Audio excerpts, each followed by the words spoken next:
Good evening. I'm glad to welcome all my fellow board members and call the February 27th, 2018 school board meeting to order.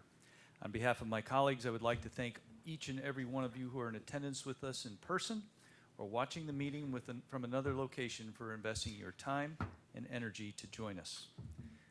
We do appreciate and applaud your commitment to partnering with us in support of our schools, our students, our staff, and our community. While the board and Brevard Public Schools staff members are fully committed to doing our very best to ensure excellence in Brevard schools for every student, we know that our success depends heavily on an engaged and committed community to work alongside us and help us to continually improve. Thank you for being active participants in this process. Pam, roll call, please. Mrs. Belford? Present. Mr. Craig? Present. Mrs. Deskovich? Present. Mr. Susan? Here. And Mr. Ziegler? Present. The past few weeks have been stressful, to say the least. And this evening, we're going to hold a moment of silence to honor both the victims of the Parkland, Florida shooting at Marjorie Stoneman Douglas High School, an unfathomable tragedy that struck way too close to home. And certainly our hearts go out to their families, teachers, and friends as they strive to return to some sort of normalcy this week as they start school tomorrow. At the same time, we also mourn the loss of two of our BPS family members, Ryan Giel, a student from Southwest Middle School, and Brian Karcher, a teacher from Melbourne High School. Please join me in a moment of silence.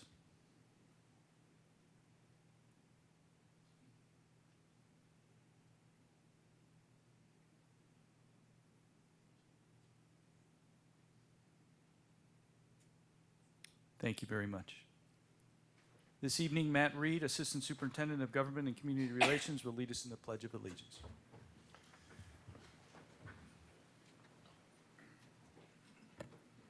I pledge allegiance to the flag of the United States of America and to the republic for which it stands, one nation, under God, indivisible, with liberty and justice for all.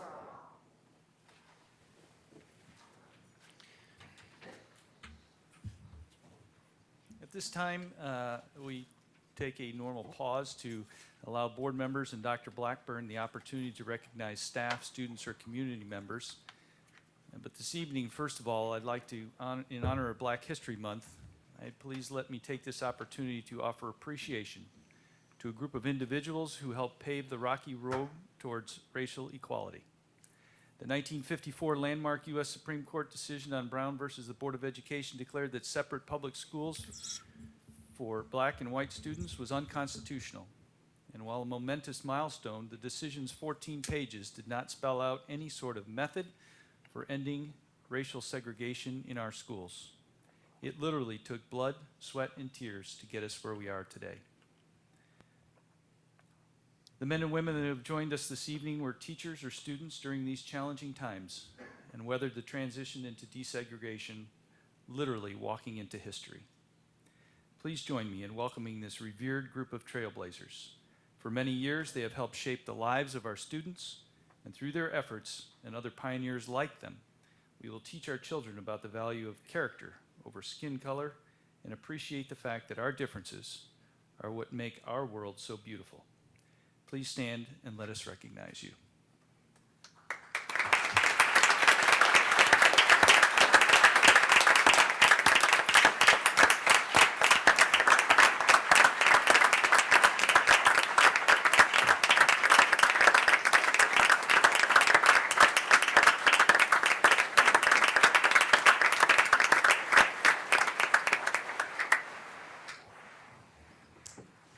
We're so fortunate that you joined us tonight. Thank you for coming a few minutes early and letting us hear a few stories in our pre-board meeting reception. We cannot thank you enough for your time and your energy and your passion.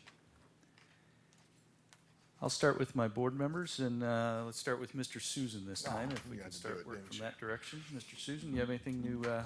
Sure. The first one I wanted to say was thank you to Dr. Bias for coming out this evening. I don't know if you guys know, but the individual who was here last board meeting that said all those nice things about Longleaf Elementary. That's our principal from Longleaf, and she's been struggling through a lot of crazy things that have happened over the past year, and you still were able to bring one of the best speakers we had in a positive way to our school board. So I want to say thank you for everything that you do over at Longleaf and recognize you for being there. I also wanted to talk about our West Shore Whirly Girls team, which is the Innovation Games all-female drone team that they formed over there. Let's see if we can get this thing inside the thing. There it is. It is an all-girl drone team that will be a part of the Innovation Games that we have on March 23rd out at the airport. They're also speaking in the Senate on Thursday, and they're going to be meeting with Joe Negron and stuff like that. And he's actually said he's now coming, the president of the Senate, to the Innovation Games. So that was very exciting. Also wanted to say it was a great day at Palm Bay because we put together the finishing pieces to what will become our Innovation Games coming up in the next month over all the different pieces with AVTAC, with the Air Force, with the drone racing, the drone innovations. Northrop Grumman's coming with all of their challenges. It's just going to be a great day. And with that, I'm done. Thank you, Mr. Susan. Ms. Deskovich? Well, I'd like to start with Dr. Blackburn and I went last Friday on a couple school visits. We drove all the way south to Sunrise Elementary School, and it's the first time I'd been there. And it was, other than Disney, maybe the happiest place on earth. So we're going to give them a little recognition coming up later in the meeting for some of the amazing accomplishments that they have achieved so quickly at that school. But they were so welcoming and gave us great feedback from some of the teachers, some ideas and things that we need to be doing different or better at the district, and we appreciate the welcome there. We also spent some time at University Park. Again, an extremely warm welcome, and we were invited to enjoy a luncheon with them that they put on, potluck Black History Month luncheon of soul food, and I had my first oxtail. I didn't even know existed, and now I know it's even in my Publix apparently. So I may be cooking it. It was delicious. It was really a good time, and we appreciate the hospitality at both schools, and we appreciate the staff there and all the hard work, and just the camaraderie at both of those schools was very high. Last Monday at Satellite High School, it was a professional development day, and a wellness conference was put on in joint effort between student services and leading and learning. And it was the Monday after the tragic events in South Florida, and it was for me it was a very it's a perfect time for our district to put on a wellness conference where all the principals were there, guidance counselors were there, and the staff did an amazing job covering all areas of mental health and wellness for our students and our staff. And so I want to really thank them for the work they put into that, and for the participants and the heartfelt effort that was put in on that day. I'll let Dr. You're going to probably talk about your town hall. Since you were the keynote, I'll skip over that one. Delora 5K I ran on Saturday, and shout out to them. They're trying to raise money for a new school sign on the road, and they put on a great event with their band out front playing and their ROTC, and the general from Patrick Air Force Base was there to kind of lead the march. It was a good Saturday morning event. And then last but not least, and I'm sure others want to mention this because several of us were there, but this morning, Palm Bay High School. Huge thank you to Stephanie Sullivan and all those that helped her. We gave her the marching orders of do something amazing at Palm Bay High, and she has blown it out of the park with the P2P program. It's Pirates to Panthers, just what that says. It's taking our Palm Bay Pirate students and leading them right into FIT Panthers. The engineering pipeline there, and there might be others that can speak. I took the tour this morning, and there was just more than I could take in. The resources now available at that school, and because we're taking starting the corridor busing 2018, any student in all of Brevard County in high school can choose to apply to go to Palm Bay High now and take advantage of these resources there. There's engineering tracks going. Any student there can dual enroll for free with FIT.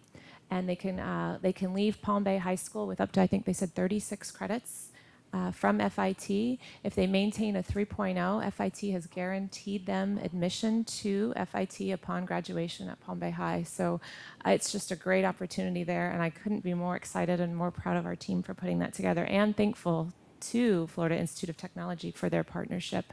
And I will stop there. Thank you, Chairperson. Thank you, Tina. Ms. Belford? Thank you, Mr. Craig.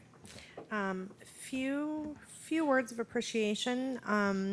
Had the opportunity actually on Valentine's Day to attend our Titusville Chamber does every year a business partner appreciation lunch for our education business partners that support our schools in the north end of the county. And Chamber takes that all on their own and does the rest recognition. Each of the schools choose a business partner or two to be recognized. And so many thanks to the Chamber for putting that together, and obviously for all of the business partners for supporting our schools. Many of you, I think we were all kind of there at different times, but on the 15th, the Space Coast Association of Realtors hosted their grand opening of their new office, which is absolutely beautiful. And I wanted to thank them for including us in that, and obviously for all that they do for our students throughout the year. They have been such an incredibly supportive group, going above and beyond in many ways to support a lot of our student initiatives, especially our homeless students or our students at risk. So we thank them. Huge congratulations to Atlantis Elementary. They invited me to join them at their success rally for their Jump Rope for Heart campaign. And this year they set a goal for $18,000 to be raised in 2018. They actually surpassed that goal and raised almost $22,000 for Jump Rope for Heart this year. And as if that is not impressive enough, they've raised over $109,000 for Jump Rope for Heart in the last 9 years that they've been participating in that event. So they had a phenomenal success rally. It was an enormous amount of fun. There's lots of pictures out there on Facebook if you guys would like to check out the Atlantis page. But the kids had a blast. And even the teachers, the assistant principal had like a high amount that she raised, and it was truly a community event, everyone working together. So congratulations to them. Also wanted to share with you all that I have concluded my official Leadership Florida experience. We had our graduation, if you will, in Tallahassee last week. I was up there on Thursday and Friday, and wrapped up the official pre-scheduled events for the leadership education class.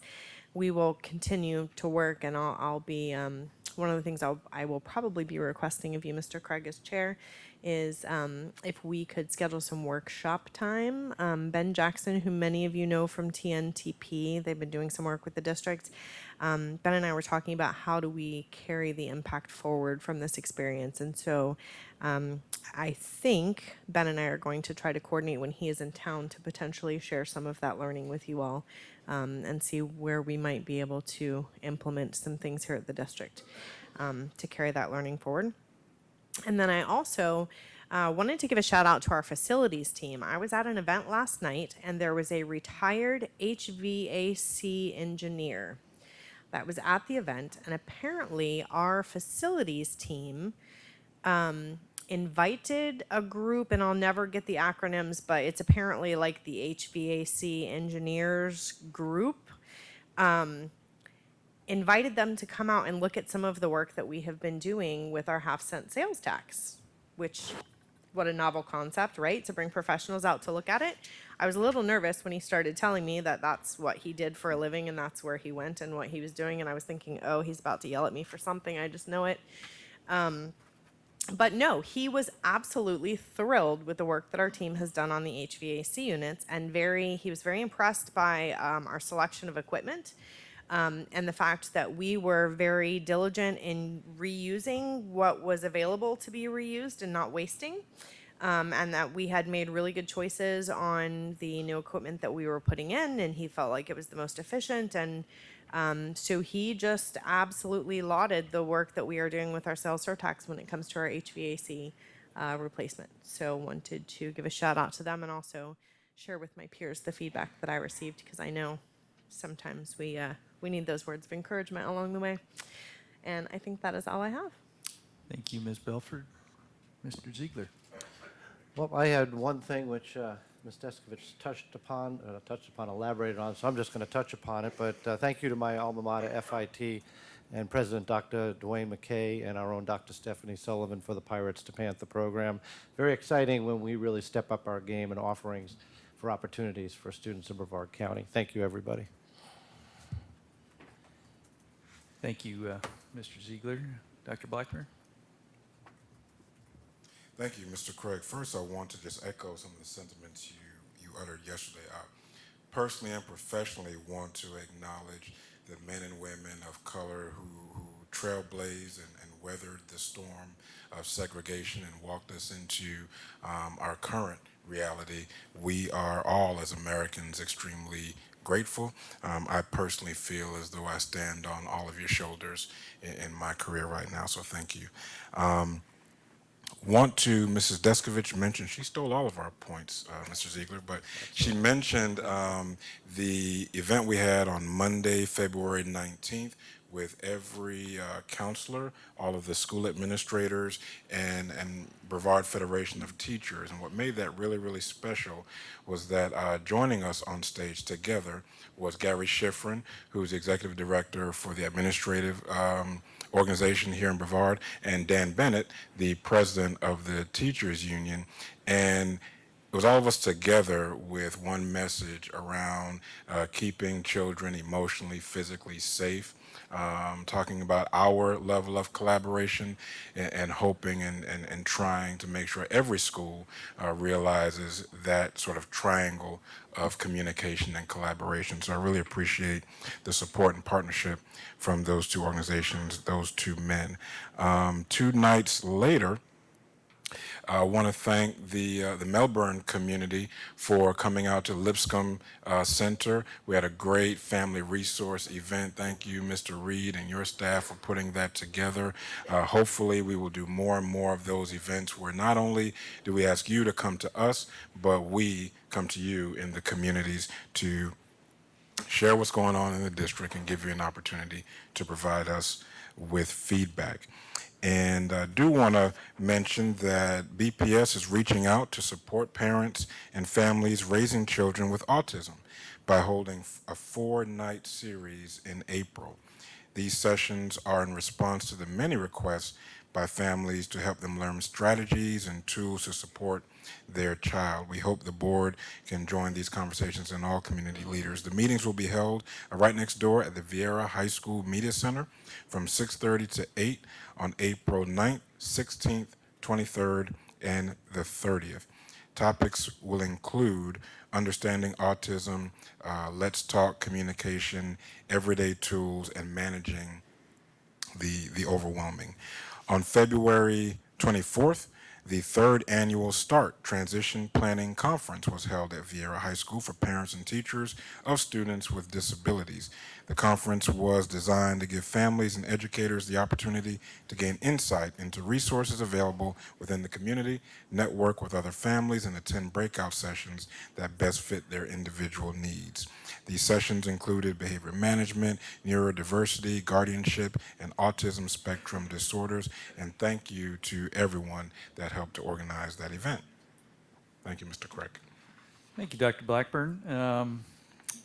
You've all touched on pretty much everything. I just have to reiterate my thanks to the Florida Tech team and Dr. McKay. That Pirate to Panther Academy is groundbreaking. To have a 4-year university of that caliber providing that amount of support and free credit is outstanding. Just an amazing opportunity for our kids who now have an opportunity to take classes there and integrate into that university, professional university community. I got to spend a morning over at Edgewood during their AP capstone presentations, and it again blows my mind that I thought the people that, or the kids that were presenting were probably doing their doctoral thesis, not their AP senior year AP presentations. The level of maturity and the level of professionalism and the amount of research they have already done, realizing that this was just their first step in their capstone process, is just amazing. Great presentations. So thanks to Jackie and Grata and their entire team at Edgewood for the great foundation they're giving those students. And the only thing I promised last board meeting that I wouldn't forget, because I did forget and mentioned it at the end, but I did want to recognize our own principal at Astronaut High School, Krista Miller, for being recognized as the one of the 4 under 40 by Lee Brevard for this year. Just an amazing accomplishment for her, and testament to the amazing impact that she's making on the lives of others and to the entire Brevard community. So again, congratulations, Krista. And that brings us to the adoption of the agenda. Dr. Blackburn. Mr. Craig and members of the board, on this evening's agenda, we have administrative staff recommendations, 2 recognitions, 1 resolution, 1 presentation, 27 consent items, and 2 action items. You also have the yellow supplemental agenda, which are changes made to the agenda since being released to the public. Item D11 on the presentation of Local 1010 voting results. Item F21 on suspension of instructional employee, and item F22 on ratification of the 2017-2018 collective bargaining agreement between the School Board of Brevard County and the International Union of Painters and Allied Trades, Local 1010, were additions. There were revisions to item A7 on administrative staff recommendations and item F23 on termination of instructional employee Charles E. Krininger. What are the wishes of the board? Move to approve. Second. Moved by Ms. Belford, seconded by Ms. Deskovich. Is there any discussion? Hearing none, please vote.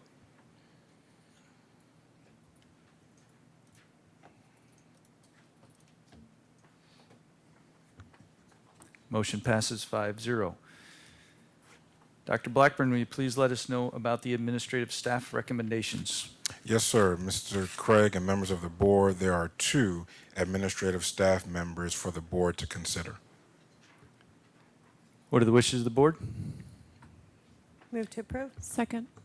Moved by Ms. Belford, seconded by Ms. Deskovich. Is there any discussion? Hearing none, please vote.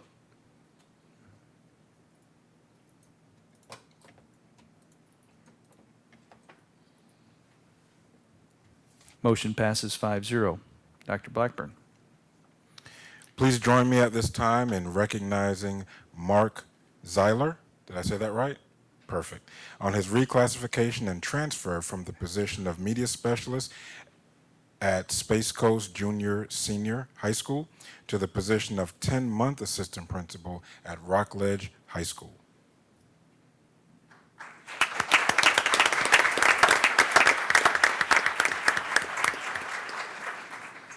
Thank you, Dr. Blackburn.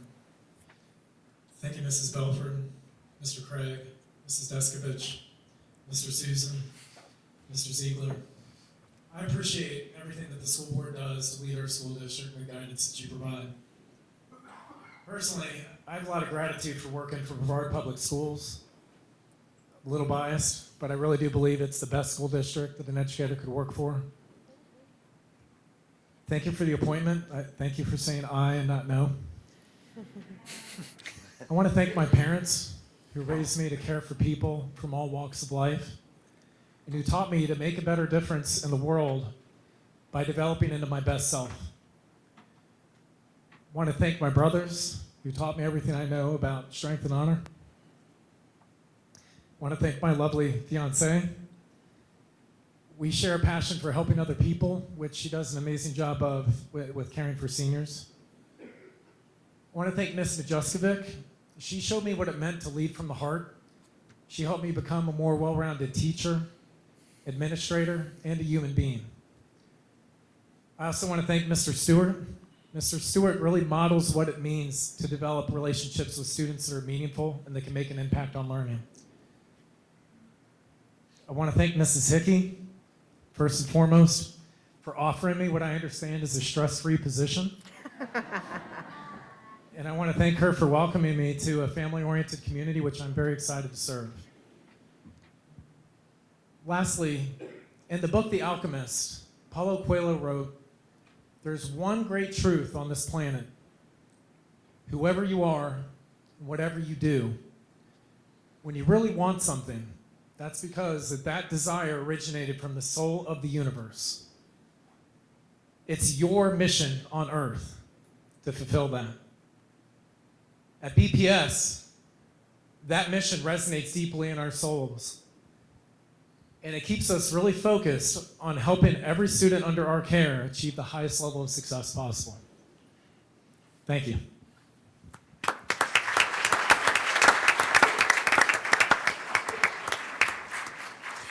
Thank you, Mr. Zeiler. Next, we welcome and recognize Sean Vest on his reclassification and transfer from the position teacher on assignment at Fairglen Elementary School to the position of 10-month assistant principal at Saturn Elementary School.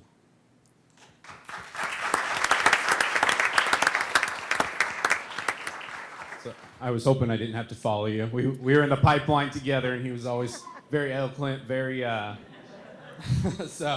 but Dr. Blackburn and Burt, school board, I greatly appreciate the honor to just humbly accept the position to serve at Saturn. They already welcomed me with open arms yesterday, just flooding me with just love and grace. And I know that tomorrow, I think I heard something about welcome me by wearing vests tomorrow. so I greatly appreciate the opportunity to serve that community with Mr. Rutherford. But I know that I wouldn't be there without living in the shadow of two great leaders that I have the past year and a half with Dr. Dunkel and Angela Owens.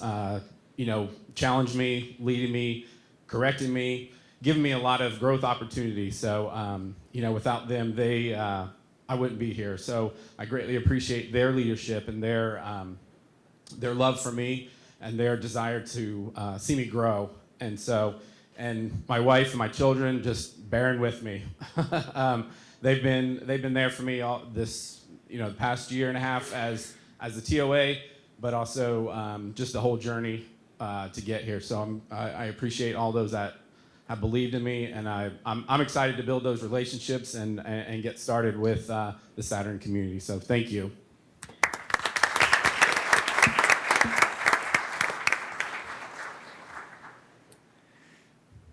Dr. Blackburn, will you please let us know about our recognition items?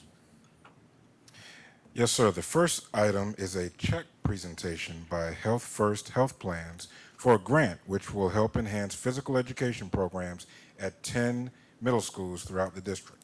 Here to facilitate the recognition is Assistant Superintendent Mr. Matt Reed. Well, good evening, Dr. Blackburn, Mr. Craig, and members of the board. Tonight, I want to say thank you and share news about a grant from Health First, a terrific community partner, which has enhanced physical education programs at 10 of our middle schools. In just a minute, we're going to hand over a really big check, but I should probably mention that this grant has helped our program implement a game-centered curricular model in PE in which learning happens more authentically through constantly modifying gameplay. It's my pleasure to introduce Drew Rector, Executive Vice President, Chief Strategy Officer, and CEO for Health First Health Plans. Good evening, school board. Thank you for having us tonight. We're honored to be here. Just quick notes. Health First is dedicated to the health and wellness of our community. So yes, we provide sick care, but our real focus is transitioning to how we can keep our community well and keep them healthy. So every few years we do a community health needs assessment, and we survey the county as to what's the biggest need. And our last one was in 2016. And not surprisingly, which is similar on a national level, here in Brevard, we have children who are struggling with overweight and being obese. And so that became one of our callings to see how we could assist. So in recognizing this critical need, we've partnered with you as a board in the public school system, and as previously mentioned, supported the game-centered physical education program for 3,500 7th and 8th graders at 10 local middle schools. It's a 2-year pilot program that 25 physical education teachers in Brevard will be participating in, and we hope that this partnership will support a revitalization of middle school physical education by engaging the kids and providing them different tools and resources to become physically fit. The teachers will plan the activities and encourage the physical education skills and concepts through gameplays.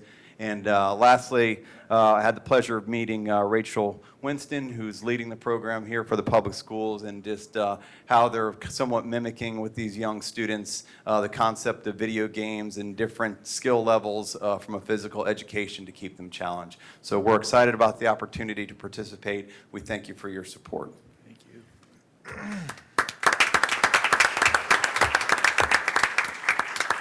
We'd love to have you come down and take a photo with us, and I know that we have some students and Rachel Winston with us also tonight. And some administrators. Rachel, keep it going.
Hey, John.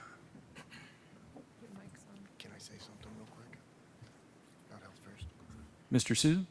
Yeah, I just wanted to point out the fact that Kim AG and Health First don't only come down and give grants like this for $12,000, but they support a lot of programs that we haven't honored up here and given the opportunity in the past. One of them is that they screen all of our athletes to check for heart murmurs and everything else at their cost.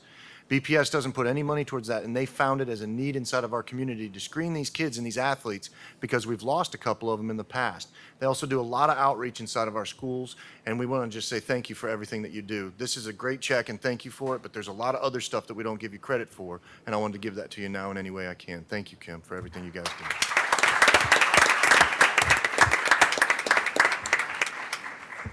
Thank you, Mr. Susan. Well stated. Dr. Blackburn? At this time, I'd like to introduce Dr. Beth Fetty, our Assistant Superintendent for Student Services, who will speak about the recognition of the 3 schools as suicide prevention certified schools. Dr. Fetty. Thank you, Mr. Craig, Dr. Blackburn, board members. As you already know, youth suicide prevention and awareness activities and training is critical for our youth. Florida statute, as we talked last board meeting, provides for schools that incorporate 2 hours of training with 100% participation of all instructional faculty, completion of a follow-up activity, and staff development training to be considered certified, suicide prevention certified schools. The chosen program that we have done in BPS is a 2-hour Act on Facts training, which provides awareness and addresses the critical, but as we discussed before, very limited role of educators in the process of identification and referral of potentially suicidal youth. It focuses on the realities and challenges inherent in the school setting through a variety of training formats, and in addition to its other content, the program highlights 4 categories of youth who may be at elevated risk for suicide: those involved in bullying, LGBTQ youth, gifted youth, and students being reintegrated back into school after a suicide attempt. At this time, I'd like to take the opportunity to recognize 3 trailblazing schools in Brevard that have completed the requirements to be designated suicide prevention certified schools. We have Longleaf Elementary, Sunrise Elementary, and Madison Middle. As you can imagine, this is no small endeavor. It took an amazing and tremendous commitment on the part of the teachers and administration at these 3 schools to make this happen. they had 100% of their instructional staff participate.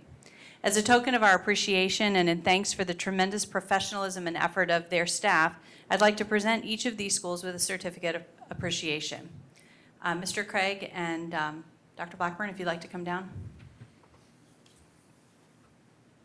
Once all three schools have been recognized, I'd ask that everybody stay up front for a photograph. From Longleaf Elementary School, we have Principal Dr. Kimberly Bias, Assistant Principal Catherine Murphy, Certified School Counselor Taylor Gabreski, and Literacy Coach Patty Hemming.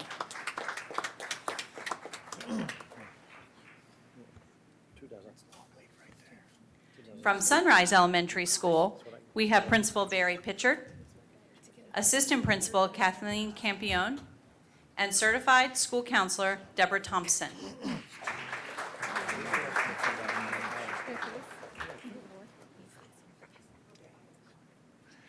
And finally, from Madison Middle School, we have with us former Principal Sherry Tomlinson, Assistant Principal Rebecca Tagey, and current Principal Joe Flora was not able to be with us this evening as he is at his school celebrating Black History Month with his students and his community. So thank you and congratulations to these three schools.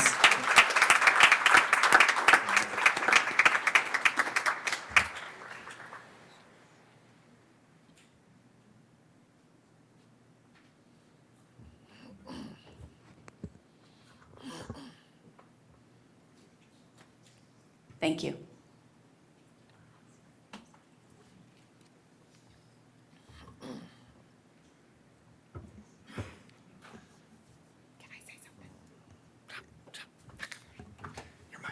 I just Ms. want to take, Deskovich? oh, sorry. Go ahead. I don't know if you had time to sit down and acknowledge me. I just want to take a second before you all leave and just thank you, thank you, thank you. And for your administrators, I don't know how they rally 100% of you to train, but if there's other principals out there that want to know how they do it, I suggest you get in touch with them. Mr. Pritchard told me how, told me, I won't get accused of saying that wrong, told me how he rallied his team, but I'm not sure what the other two schools did. But it's so important. It's so very important that our teachers are trained properly in this area. And I just appreciate each of you taking the time to do that. Thank you. Thank you very much, Ms. Deskovich. Next is proclamations. Dr. Blackburn. Tonight, you will be asked to approve the resolution proclaiming March 5th through the 9th, 2018 as Relay for Life Week here in Brevard Public Schools. Rick Morton, manager, will read the proclamation for us. Mr. Morton. Thank you, Dr. Blackburn, Mr. Craig, board members. Thank you again for the opportunity to once again come before you to highlight the relationship between Brevard Schools and Relay for Life. I appreciate this opportunity. For more than 10 years, Brevard Schools employees have proudly participated in the American Cancer Society's Relay for Life in Brevard County. The support has been given great attention and gracious support by the principals, administrators of all school sites throughout the district. Through education, advocacy, research, and services, ACS and BPS are making a difference in the lives of cancer patients throughout our community. Last year alone, BPS-based teams raised more than $41,000 for Relay for Life. And if I may add that as an ACS volunteer, as a Relay for Life volunteer, and as a recently diagnosed patient, I truly appreciate your continued support of Relay for Life. So with that, I offer the following proclamation for your consideration. Whereas Relay for Life is a signature activity of the American Cancer Society and celebrates cancer survivors and caregivers, remembers loved ones lost to this disease, and empowers individuals and communities to fight back against cancer. And whereas money raised during Relay for Life supports the American Cancer Society's mission of saving lives, celebrating lives, and leading the fight for a world without cancer. And whereas Relay for Life alone helped provide more than $350 million in patient support and over $150 million in research, with 99% of those funding arising from donors and special events. And whereas in the last 10 years, Brevard Public Schools employees have participated in numerous Relay for Life events, raising more than $1.6 million in the fight against cancer, and brought an increased focus to this disease and the many services offered by ACS to their communities. Now therefore be it resolved that the School Board of Brevard County does hereby proclaim March 5th through 9th, 2018 as Relay for Life Week in Brevard schools and encourages citizens to participate in one of the 4 community Relay for Life events in Brevard County this spring. Thank you.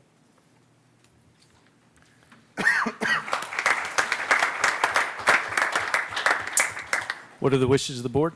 Move to approve. Second. Moved by Mr. Ziegler, seconded by Ms. Belford. Any discussion or comment? Hearing none, please vote.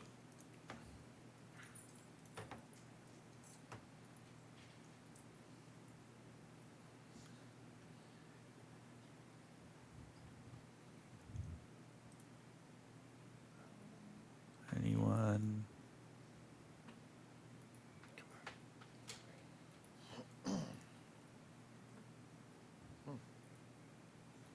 And the motion passes 5-0.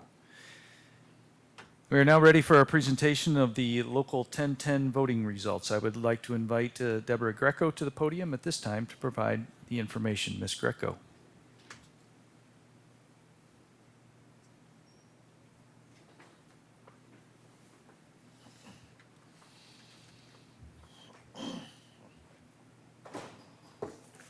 Good evening, Dr. Blackburn and board members. My name is Deborah Greco, and I am the chief negotiator for the local union 1010, which represents the support staff that currently works for Brevard Public Schools. We had our second ratification vote last week. Although we extended the hours and we extended the days, we still didn't have a better turnout than previously. Out of 3,211 eligible voters, 430 folks showed up to vote, which is a 13.3%. We had 33 no votes, 1 void vote, and 396 yes, for a total of 430 votes cast. So we do have a contract, and I hope that you will approve it so the folks can get their much-needed raises. Thank you. Thank you, Ms. Greco.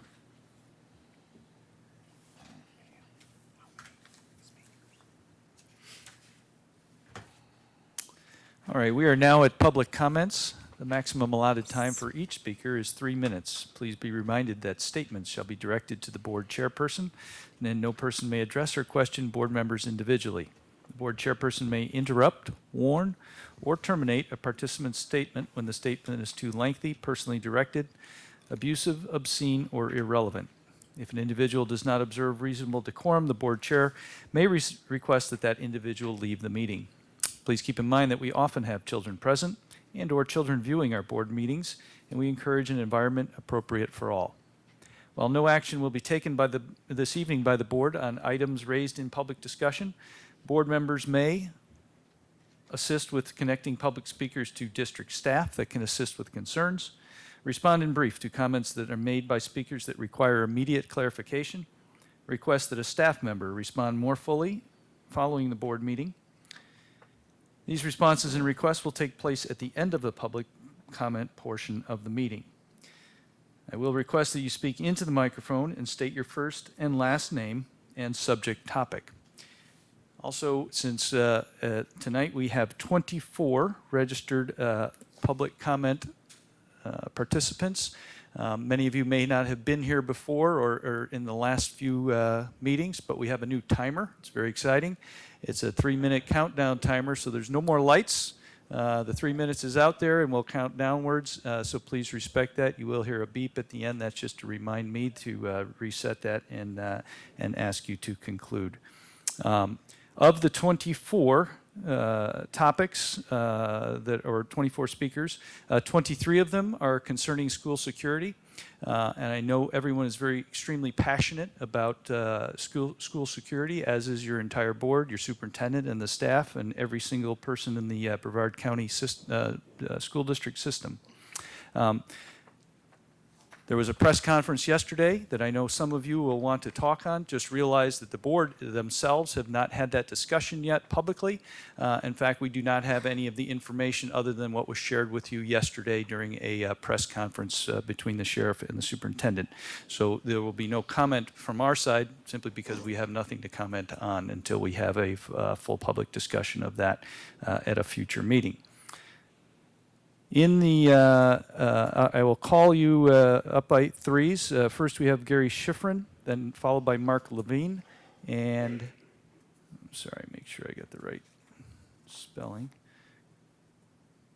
Kana or Kara Dermo. Derno? Well, let's start with Mr. Schifrin, please, followed by Mark Levine.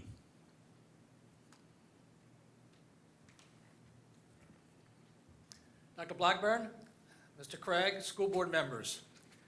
Yesterday, I watched and listened to a conference with you, Dr. Blackburn, and the school board members standing behind you, and Sheriff Wayne Ivey. In that presentation, Sheriff Ivey brought up the proposal that school personnel could be armed to intercept an active shooter. I think I can speak with expertise that no, I repeat, no educator took a course when they were in school learning how to be a teacher that included training on how to use a firearm as part of their job. I do understand that times have changed, and needless to say, what took place in Parkland has put a whole new perspective on school security. But putting more guns in our schools is not the answer, regardless of what is being proposed. There are so many reasons this is so wrong. One concern I have is when the police do arrive at a school with an active shooter and they go in and see multiple people with weapons, how are they going to distinguish who is the bad guy and who are the school personnel attempting to capture the intruder? Educators are trained to provide the highest quality education possible, not to be gun-carrying enforcers. As the executive director of the Brevard Association of School Administrators, I certainly cannot endorse putting our administrators and teachers in harm's way as gun-carrying enforcers. The motto of law enforcement is to serve and protect, and they are highly trained to do so. It is my sincere hope that good common sense will be part of the discussion, and please do not approve any measures that will put weapons in the hands of those people who have been entrusted to teach and educate our students. School shootings are a travesty, but putting yet others in harm's way is just wrong. Thank you for allowing me the opportunity to be a part of the discussion, and I hope BASA will be invited to the table when common sense proposals are formulated. Thank you very much.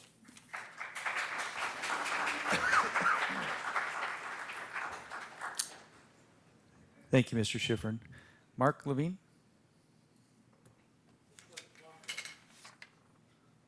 Sorry?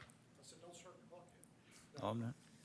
My name is, first, Mr. Chairman, members of the board, Mr. Superintendent, Mark Levine, law firm of Levine and Stivers out of Tallahassee, Florida.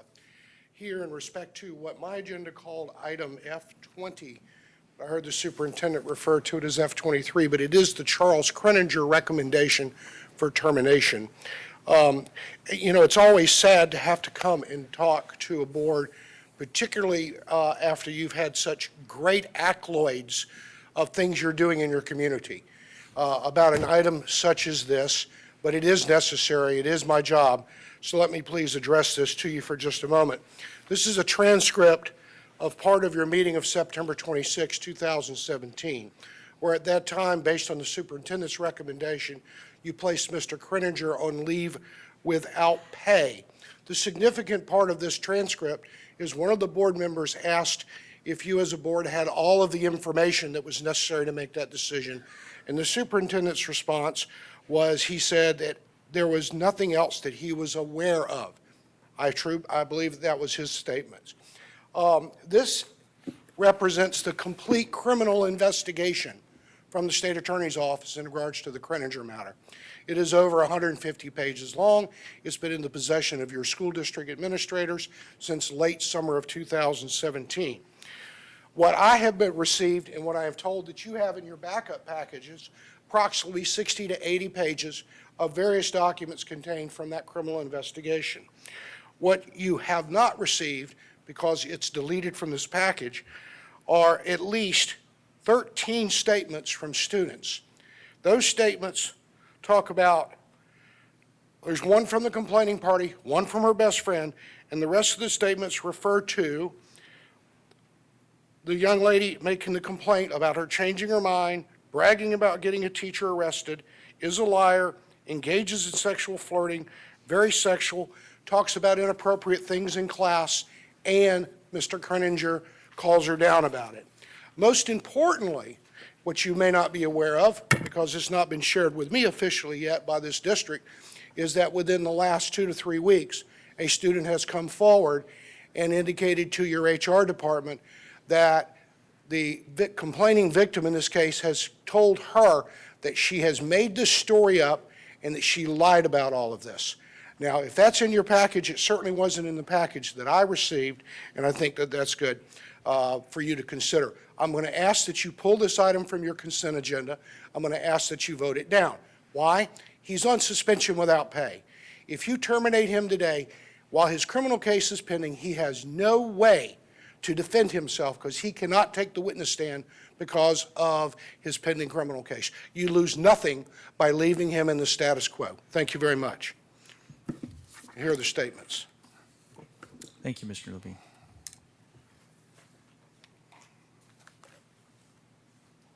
Kiana Derino? Kiana? Satellite Beach? No. Thomas Lamb?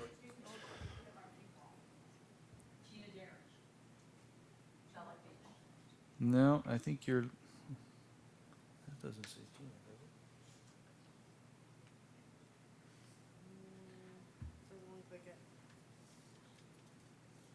it? This says Kiana R. Derino. No, that does say Gina. I think so. Okay, we'll go with Gina. Sorry about that.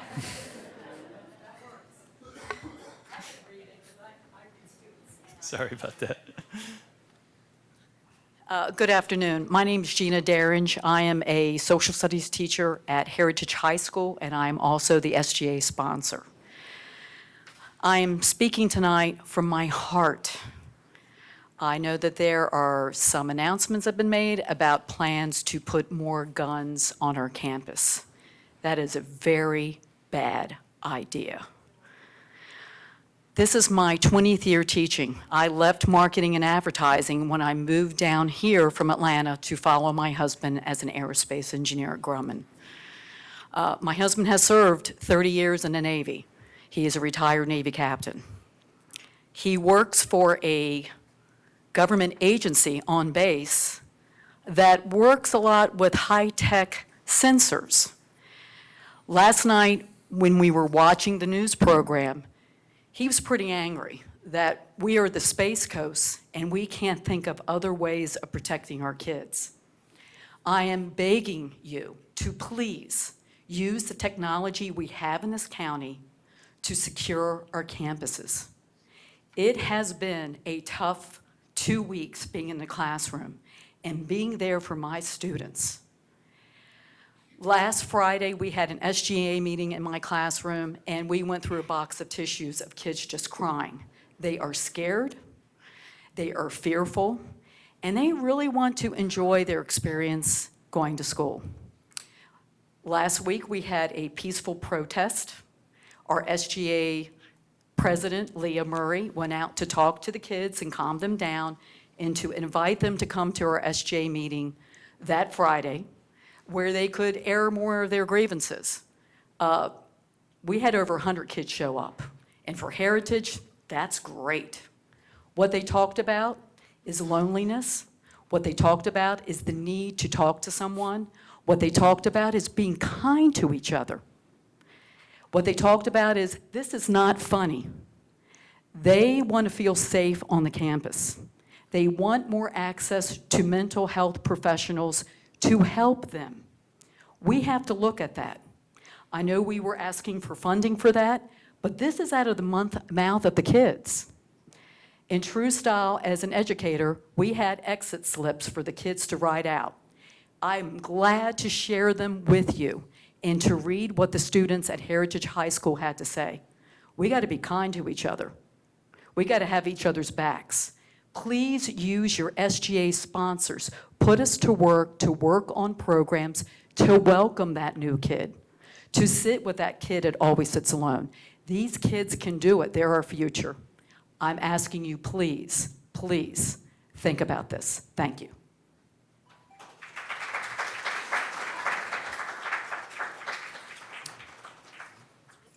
Thomas Lamb, followed by Vanessa Tress and John Pilley.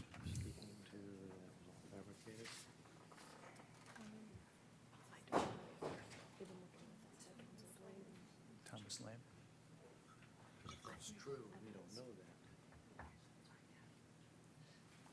Thomas Lamb, and I'm here to talk about security. I was super encouraged to watch the press conference yesterday. I want to encourage you to listen to Sheriff Ivey and his recommendation for securing our schools. He's the man we voted to do that job, and he deserves to do that job and do it well for our community. Since the days preceding the shooting, I've been in contact with Member Belford on multiple occasions. She has been nothing short of amazing in her answers and responses to most of my questions. In one of my conversations with Member Belford, she expressed concerns about gaining little traction in regards to glass partition walls in our offices and metal detectors in our schools. Through our Facebook group, we did a survey and were able to get nearly 300 responses. I've formally shared that information with you, but would like to highlight a few things at this time. We received responses from parents representing 26 schools, parents and teachers representing 26 schools across our area. To the question of fences are enough to protect our children, almost 86% of those responded disagreed with that. At schools with entry through the office, glass walls would help security. 83% were either neutral or agreed. School IDs should be required for entry to school campuses. Overwhelmingly, 81% agreed or strongly agreed with that. Metal detectors should be used in our schools. Only 7% disagreed with that question. Armed guards will help secure our schools. 76% either agreed or strongly agreed. And finally, I would support the funding of security guards at our schools. 77% either agreed or strongly agreed to that statement. I understand our previous tax increase has helped with funding the security measures at our schools, but is not usable for personnel. I know Tallahassee has promised additional funds. I'm a fiscal conservative when it comes to taxes, but I will support additional taxes in order to protect our students. Finally, I must admit, I have failed. I asked questions on a local level years ago. I, however, sat on my hands and did not push forward to get you the support that is needed in this matter. For that, I apologize. I can't communicate my emotions that February 15th morning, the day after the tragedy, as I held my daughter and told her everything will be all right. But it's not all right. It's just not. We need to lead the way in Florida. Brevard County needs to be the model that all other school systems are judged by. So I encourage you to do whatever is necessary in order to make that happen. Thank you for your time.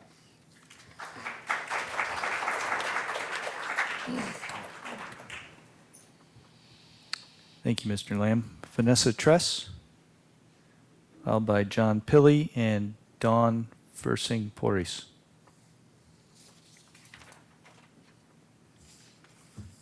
Good evening. My name is Vanessa Tress. I am currently a teacher at Cocoa High School, and I want to address the new discipline policy. To get right to the point, it is concerning as both a teacher and a parent that the school board and district would think that lessening consequences or removing them altogether would be beneficial to any child. The basis for preparing and training a child for adulthood starts with discipline. How can we expect children to understand the consequences of their poor decisions if we do not expect them to experience those consequences during their impressionable years? To tie the hands of any school's administration and not allow anything more than 3 days of OSS for even serious infractions is crazy. Students in my class return from fights knowing that the only consequence they will receive is those 3 days. There used to be a zero tolerance at Cocoa, and kids were scared to get involved in fights because of it. Another example from this year is 3 students who brought knives on campus and shortly returned after 3 days. Does that sound smart in these days and these times? I am also concerned with the majority population that makes up my students, the students who want to succeed and want to feel safe in their classrooms. How do you justify protecting those that don't? How can you possibly think that you are doing what's best for the students who make good decisions or even those that don't? The only message being heard by all students is that bad decisions don't carry hefty consequences. You are literally training them to turn 18 and go to jail because our state's Justice Department will not sympathize that the now adult was dealt a bad hand in life, nor does it care. And what about the larger percentage of children that makes good decisions? Do they not matter? Does it matter that the small percentage of repeat offenders and bad decision makers are taking precious minutes away from the education of those that choose to do better? Does it matter that students do not feel safe in school because they see dangerous students return to campus day after day? It should matter. What shouldn't matter? Numbers. Numbers on a piece of paper that tell you that there are too many kids being expelled. Your restorative justice plans are only being accomplished at 50%. The 50% you're missing, and the most important, is the rehabilitation of the students that make poor decisions. Where's the support to the students as they are reintroduced into our classrooms? Our deans and teachers are overwhelmed and need your support now more than ever. Come spend a day at any campus and specifically observe those classes in which the problematic minority is a part of. The small population of students are more than likely our repeat offenders. Come experience how they disrupt class, how they lack respect for a positive learning environment, how they usually carry less than 1.5 GPA and are typically not on track for graduating. Then watch the faces of the frustrated students who do care about a future and about safety. Thank you. Thank you.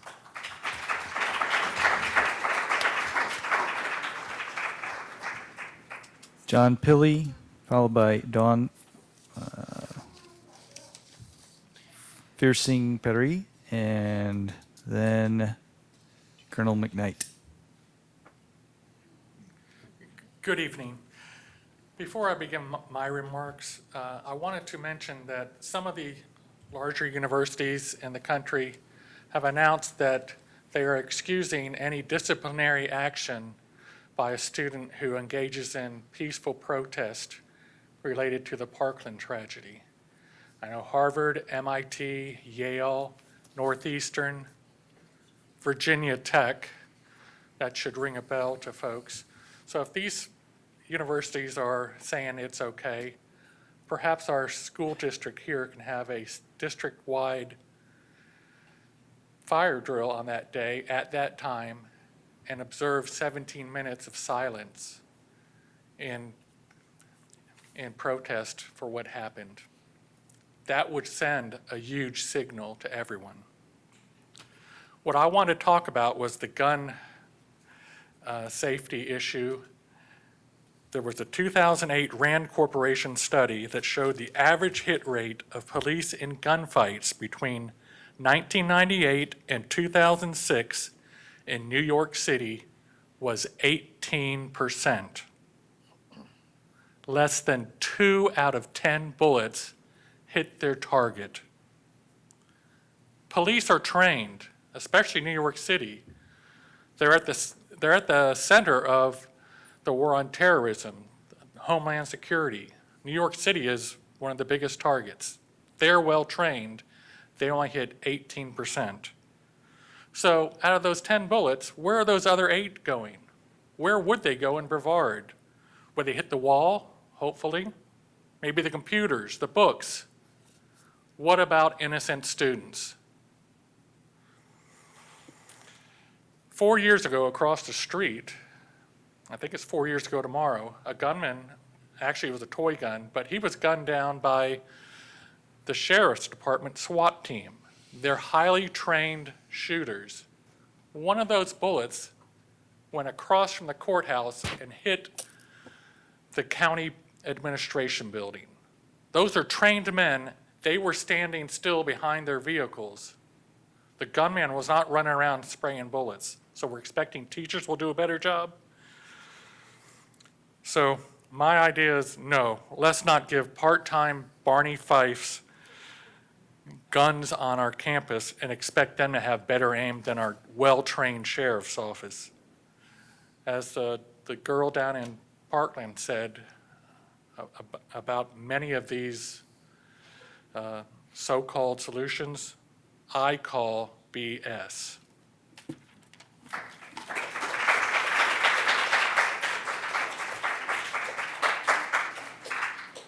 Dawn, oh, she's already here. Thank you. Followed by Colonel McKnight and James Paddock. Good evening, Board. My name is Dawn Fursing Paris. I'm a parent and resident of Viera. And when we moved here from North Brunswick several years ago, I was shocked to see the lack of security at the elementary school that I was putting my kids in. I opened the front doors with ease and walked in.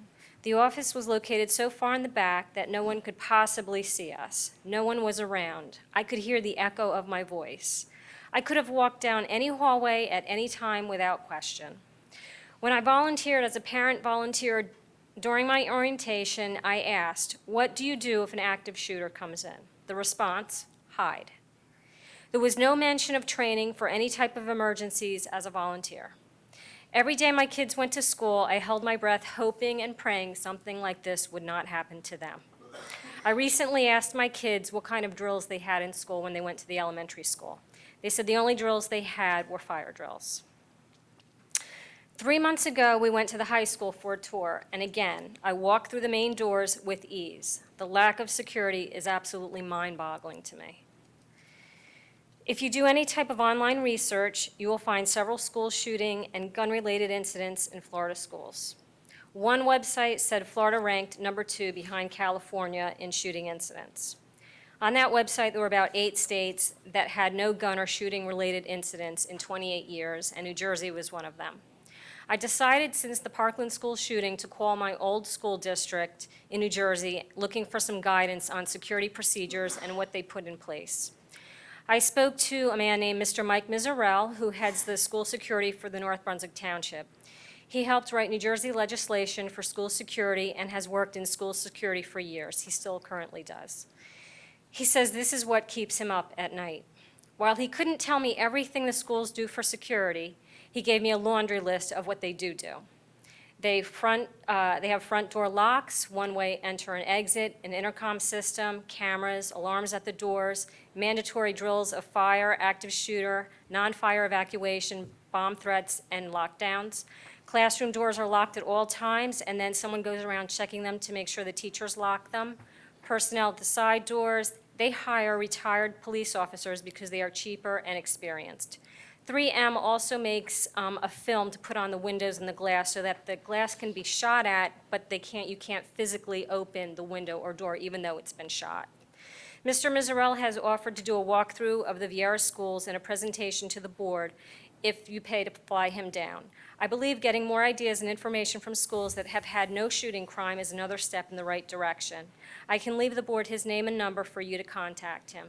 Thank you for your time.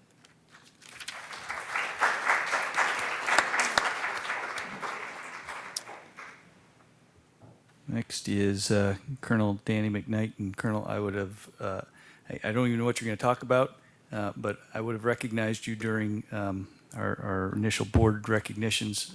But just please know that thank you for your service to our nation and to our community. You are truly a national treasure, and you make a difference, so thank you. Thank you very much. Dr. Blackburn, members of the board. I'm here for a plea. And this plea is a national plea across our country. But to me, number one, is a plea for Brevard County and our children. I have children, grandchildren, 4, 6, and 8. Their future is right there in front of them, but we have to take care of their future. I was privileged for almost 30 years to serve our country. And now I'm taking on a new challenge. The challenge is to support you and everything you do to take care of our kids, because they deserve the same opportunity that I was privileged to have growing up here and graduating from Cocoa High School, starting out with Rockledge Elementary and Kennedy Junior High. So I know how important it is that we take care of this and we find a way to fix it. It's not easy. It's not going to happen overnight. A few things that come to my mind that have been said a little bit around, and again tonight. It's not just law enforcement's job. It cannot be just law enforcement's job. I believe we do have to protect our schools and our children, and you cannot do it with just law enforcement personnel. We don't even have enough school resource officers for every school, so how can we possibly protect them? We have to find a way to fix this. I believe that we can find the right people that can protect our kids inside the school. And if it means 3 or 4 or 5 teachers that are well qualified and trained, I'll be there to help with that and help train them. And that is one of my goals, and that's what I want to do. I listened to the presentation by Dr. Blackburn and Sheriff Ivey yesterday, and I felt really good last night when I got ready to go to bed, because I think we are trying to make a difference, and we need to start now. Gun control is not something that is just what we have to worry about. There's other things that filter into making guns a problem. It's the bad guys out there. It's people that are on drugs. It's people that have mental challenges. We have to remember all of that too. But if we say guns aren't important in terms of taking care of our community, we're wrong. Because there's one thing I know for sure. The bad guys will always have guns. And that's unacceptable.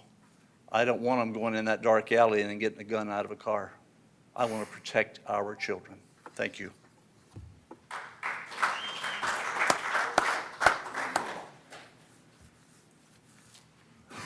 Thank you, Colonel.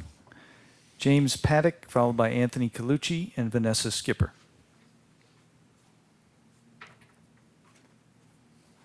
Good evening, Dr. Blackburn. I speak to you as a parent of a child entering high school, my younger son. I also speak to you folks as a retiree of the NYPD. 14 of my years were in management.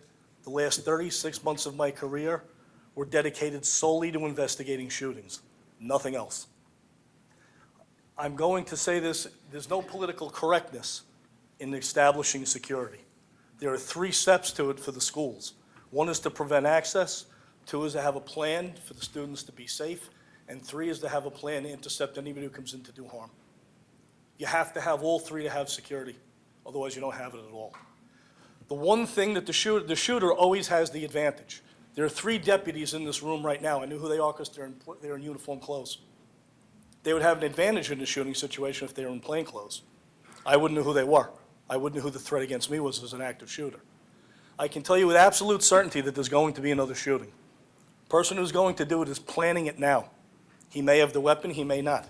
He may buy it legally, he may kill someone to get it like Adam Lanza did before the shooting in Connecticut. We don't know how he's going to get his gun. He knows the where, the when, and the how. What we learned in Parkland is the shooters are smart. He pulled a fire alarm to get more targets. Police officers normally have 7 or 8 minutes of response time. Waiting for the police is not an option. We have to have, and it's a privilege to speak after the colonel, we have to have armed people in these schools. There is a way to do it inexpensively. I've thought about it. Retired police officers all have medical benefits. You don't have to pay them a benefits package. It's a 180-day school year. Pay them $15 an hour. Put 3 in each school in plain clothes. Cost you $90,000 a year, less than 2 teachers. You would have well-trained, armed people who are hopefully experienced in dealing with confrontation situations. You're going to have shooters get into the schools. It's going to happen. It doesn't matter what security is set up. The element of surprise will be on the side of anybody who's in there who's armed and is unidentified. There's no such thing, folks, as a gun-free zone. It's a defenseless zone. Bad guys do not obey the rules. They don't care what the signs say. They're going to walk in anywhere they want with their guns. And I implore you people, find a way to put some armed people in there. It'll cost you about $65 per student with a 1,200-student school. It's not expensive. I'd gladly pay the extra money. I moved to Brevard County for the schools. I'm asking you to make them safe.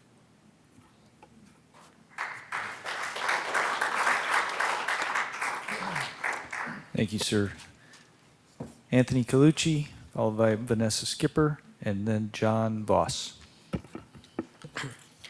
My name is Anthony Colucci. I'm the Vice President of the Brevard Federation of Teachers.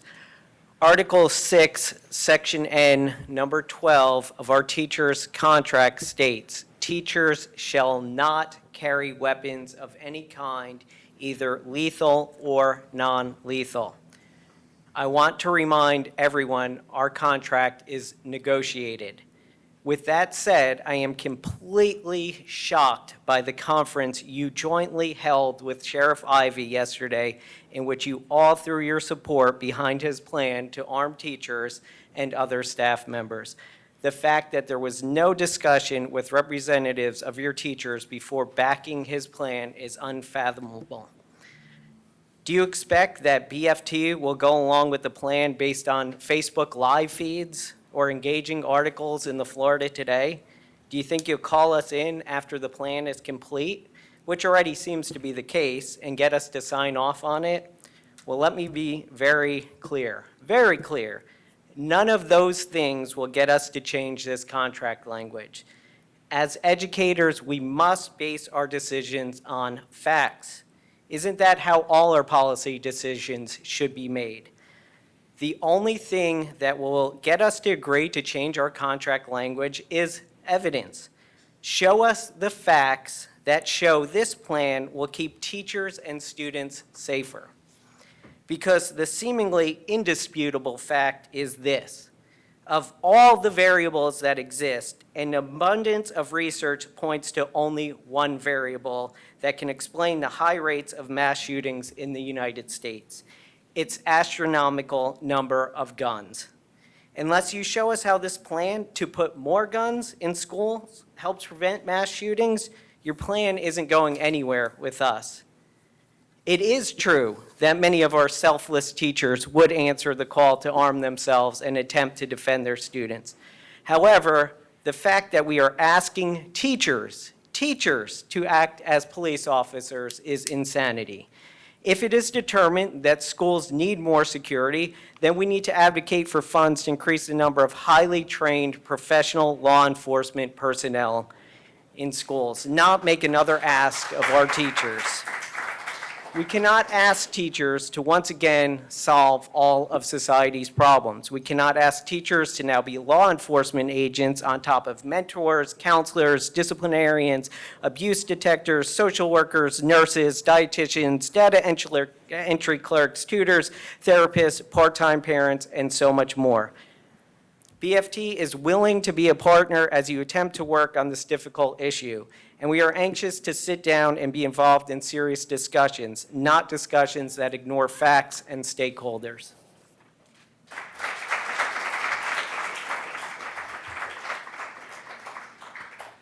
Vanessa Skipper, followed by John Voss, and I hope this is right, Tracy Danielle. Good evening, Dr. Blackburn, members of the board.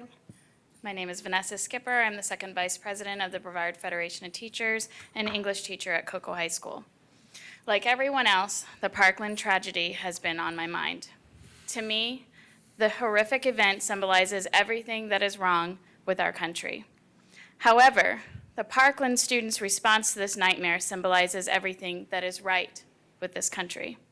When I see those Parkland students, teenagers, advocating for safer schools only days after surviving this nightmare, I know the future of this country is in good hands. And I am proud of our students here in Brevard for taking ownership of the issue of safer schools, like the students at Heritage High School. To me, that is a much better indication that we are doing a great job in Brevard than any fill-in-the-bubble standardized test. We are seeing that our district is filled with empathetic, articulate, and action-oriented students. As the adults, what else could we possibly ask for? The student activism we've seen last week is just the beginning. As a representative of our teachers, I am asking that our teachers be provided clear guidance on what they should and shouldn't do as these student protests increase and intensify. I think we owe it to our students to let them know what the district will support and what the district will not support. We owe it to them to understand the potential consequences of their actions if they choose to advocate in a way the district does not choose to support. In addition, we need to recognize the role our higher education has taken. UCF just tweeted, "America is at its best when students demonstrate integrity, scholarship, and freedom of expression. We do not penalize students applying to UCF for their involvement with peaceful civic engagement." Our teachers need more info right away. Students are not going to wait for weeks. Additionally, I'm requesting that all teachers are surveyed and asked if they've had training for a situation with an active shooter, what it entailed, and what else they feel they need.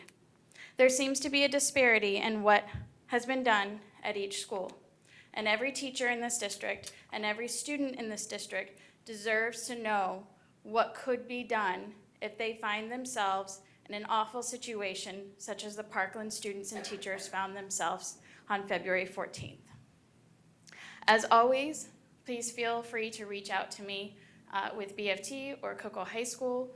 We want to be members at this table, at the decision-making table. I also would respectfully request that every school, as the teacher from Heritage had said, the SGA students need to be involved in this as well.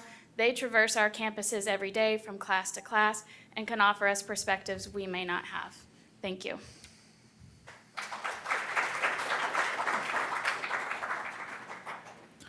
John Voss, followed by Tracy Danielle and Rachel Williams. Hello, Board, Superintendent. My name is John Voss. I'm from Broward County, where I spent 20 years teaching and coaching, 30 years total. I'm a proud member of the Teachers Union, FL-CIO, NEA, and AFT. What I want to bring your attention to is the truth about the Second Amendment. We've been sold a bill of goods that are worthless. I'm going to reference the Supreme Court Justice Warren Burger. I'm going to reference Anthony Scalia, and I'm going to reference the Second Amendment of Constitution. Warren Burger said the AR is the biggest fraud of all time in relationship to the Second Amendment.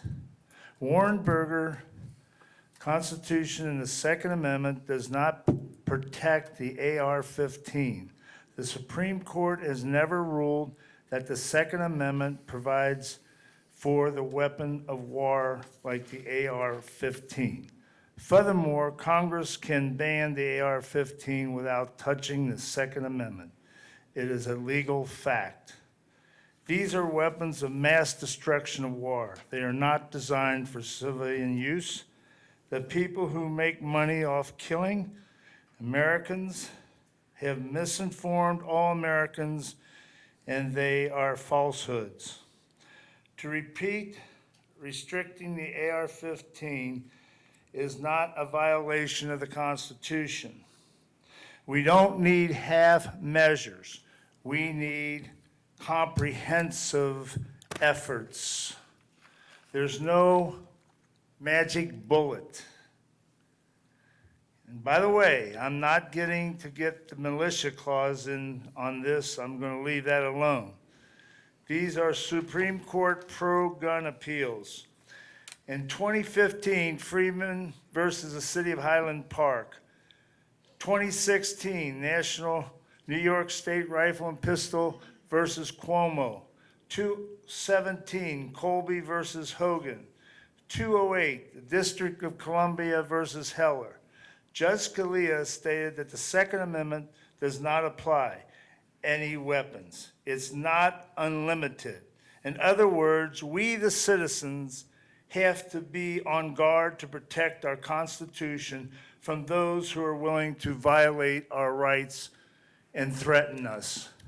So what I'm trying to do is say, let's make sure we know where our starting point is, and let's do something about that weapon, and then build from there a comprehensive effort by all these teachers and people who have great ideas. Thank you. Thank you.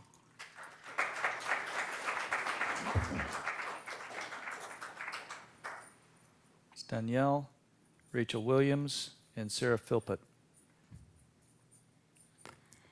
Good evening, board members, Dr. Blackburn. I am currently a parent of 2 children at O'Galley High School. And I'm not here to tell you any stories, give you any facts. I'm here to give you some ideas. I think that there are many things we can do before we jump the gun, excuse the pun, into putting guns in our schools. I think there's a lot of other options that we need to explore. I emailed Mr. Hinkle yesterday morning with a list of my ideas that they could implement at the school level, and he was more than happy to hear them, brought them up in a meeting that he had that morning, and I'm waiting to hear back from Mr. Rush. Some of these ideas are creating a club. O'Galley High School is very gung-ho about getting kids involved and making sure that they're there all the time, before school, after school, getting them involved in everything. And they're very big on getting them involved in different clubs. So why can't we have kids create a club that is sponsored by somebody that has, you know, the vision of how to get kids to talk, how to get the lines of communication open. You know, kids should be able to speak about things without the fear of consequences, much like we're doing here tonight. I just saw a video about a We Dying Together club that was happening, and I believe it was the state of Florida. And we should be doing that. These are kids that seek out the kids that are sitting by themselves at lunch and befriend them. That right there is a huge step. I had a parent ask about going into the schools and monitoring the hallways. You know, A+ approved parents like myself. And I spoke to the Indian River County Superintendent on Saturday for a solid hour, and I gave him my ideas. And he said, if I had a group of parents that came and they offered to come in my schools and help monitor, he said, I would find a way to make that happen. I asked him, what are you guys doing? And he gave me not really any solid answers, because there's only so much he can tell me. But he was very open to a lot of my ideas. He said the club was a fantastic idea. There's just a lot of things that we can do. One of my biggest things is how these kids are accessible to the fire drill latches. There's got to be a way to keep that from happening. I picked up my kids when they were in Johnson. Every day, a custodian had to have his back against that latch so that it wouldn't get pulled. There's just got to be a better way. We need to start being smarter than the kids and start thinking ahead of them, and that's where we're losing our ground. Sandy Hook provides a lot of information about seeing and listening and what to do when you see or you hear. And I think that alone is enough to give our staff, our teachers, and our kids the eyes and the ears that we need. Thank you.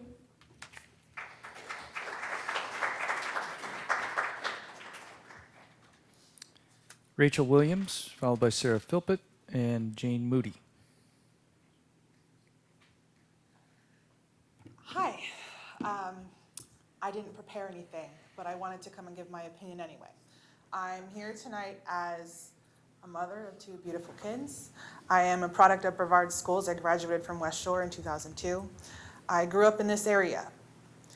I watched the press conference this morning in literal disbelief. And to see the school board standing behind the proposal of the STOMP program to arm personnel in our schools. I really was in disbelief. I don't have any other word for it. we are discussing school security with the backdrop of these horrible school shootings that have happened all over the country in every state for years. So obviously, the school board cannot fix gun control,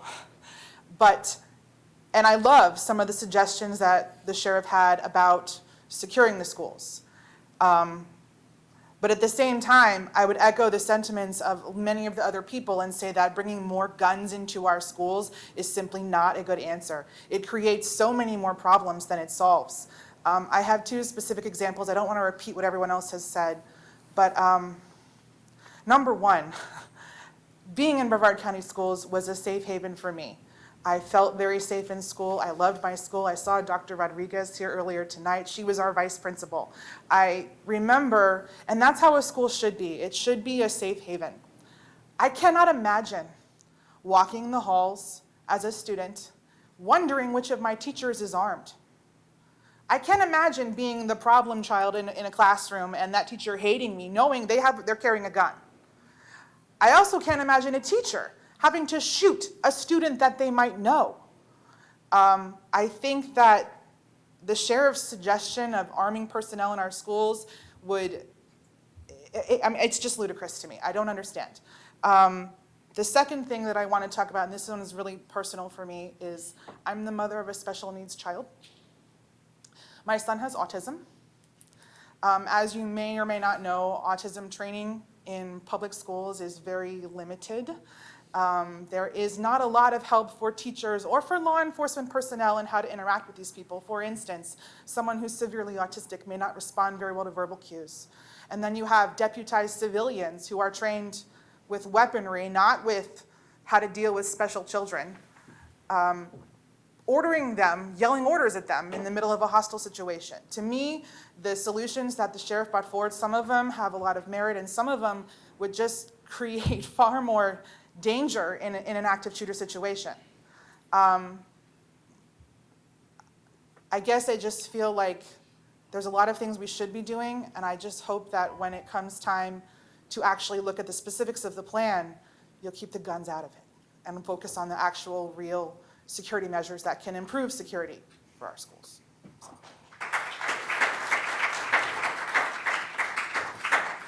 Sarah Philpott, Jane Moody, and Mark Vaughn. Hi, I'm Sarah Philpott, and I am representing Central Middle School as a parent. We just moved to Melbourne about a year ago, and I have two children.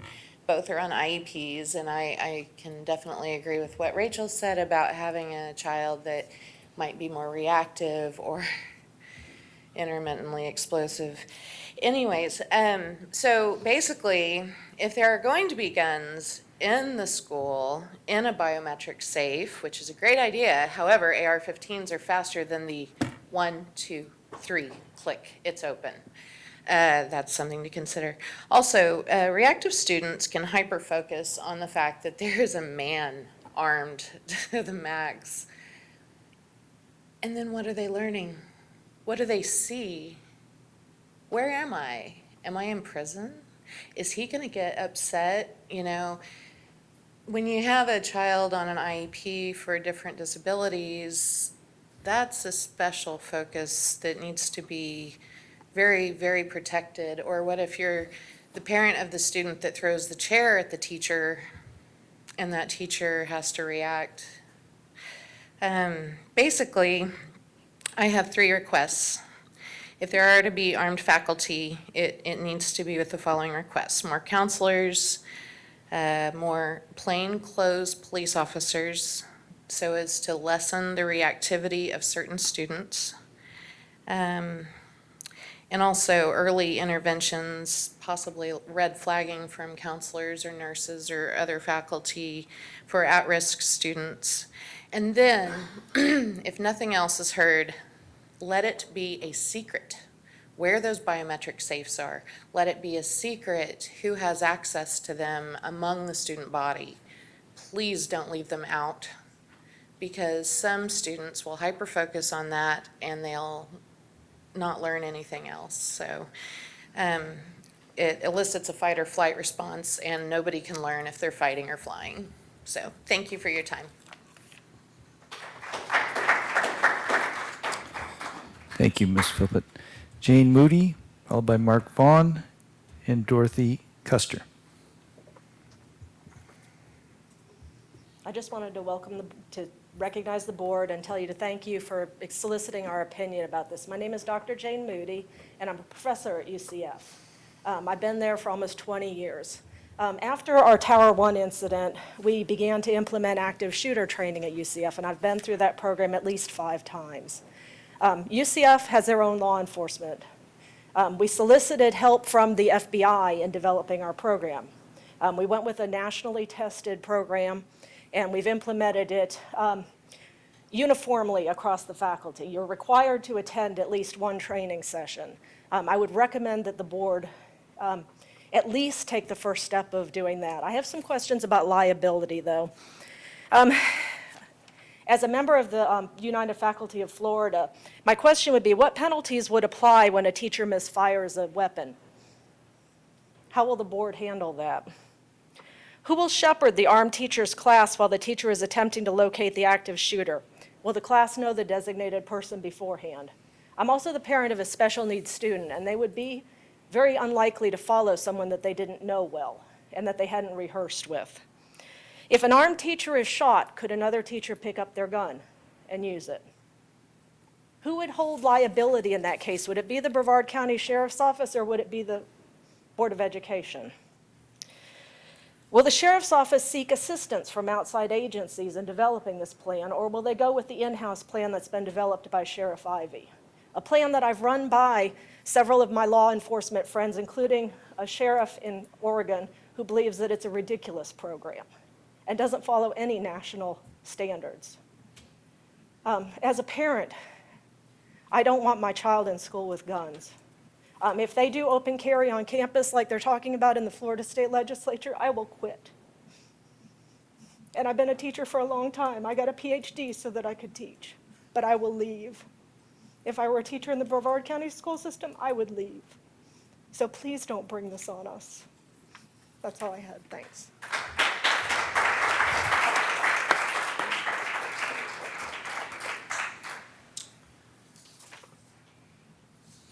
Mark Vaughn, followed by Dorothy Custer and Troy Darling. Hello, my name is Mark Vaughan. I'm here as a student of a parent of a student at Vieira High. My son has special needs. He's on the autistic spectrum, and I'm really concerned about having armed individuals in schools. Being autistic means that he reacts inappropriately to social situations. If somebody pulled a gun on him, he would feel totally out of his depth, and he would be likely to freeze and laugh. How an armed individual would react to that terrifies me. Please don't allow guns into schools. Thank you.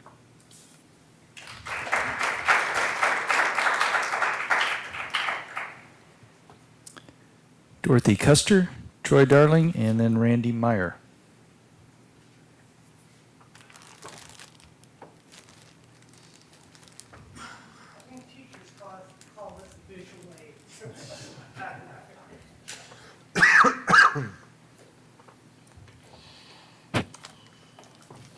But I have to see it too, so I'll move back far enough. My name is Dorothy Custer. I'm a mother, a grandmother, a great-grandmother, and out of that family relationship has come a number of people who have graduated from the Brevard Public School System. Out of those kids, we have a PhD, 2 master's degrees, a couple bachelor's, and 1 working on an engineering degree. So I appreciate the education that they've gotten here. When I lived in Detroit, I had to really scrape hard to make my kids, because I had to pay for private schools. It was dangerous in the schools. I don't want my great-grandchild, when she's ready for school, to be afraid to go to school. Ever since this last in South Florida killing of students, I have been doing research online just to see. Most succinct kind of thing that I saw was from the Washington Post, and most of the information is taken from the Washington Post that's on here. I think it's interesting. They did a study from '66, and then they updated it 2 weeks ago when all the kids got killed down there. They said, look at this, 150 of the 153 mass shooters were between 29 and 40. Males. I think we ought to notice that. I might point out that the overwhelming majority were white, which you would not know if you looked in our jails and our prisons. 176 out of 117 of those killed were children. So we have a lot of people dying that are not children. I'm not making light of that. I'm saying we need to look at things and put them in what's happening. We have to look at what's real. Most of the weapons that mass murderers use to kill people are obtained legally. They're legal guns, and they're bought legally by our laws. I would encourage the school board, while you're evaluating what to do here, to really look at the research. I've been terrified by what I hear from our president to our local sheriff.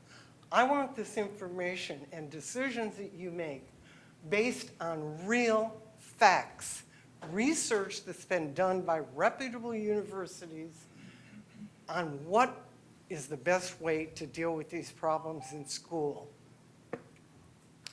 And I'm done. So, Thank you. very much.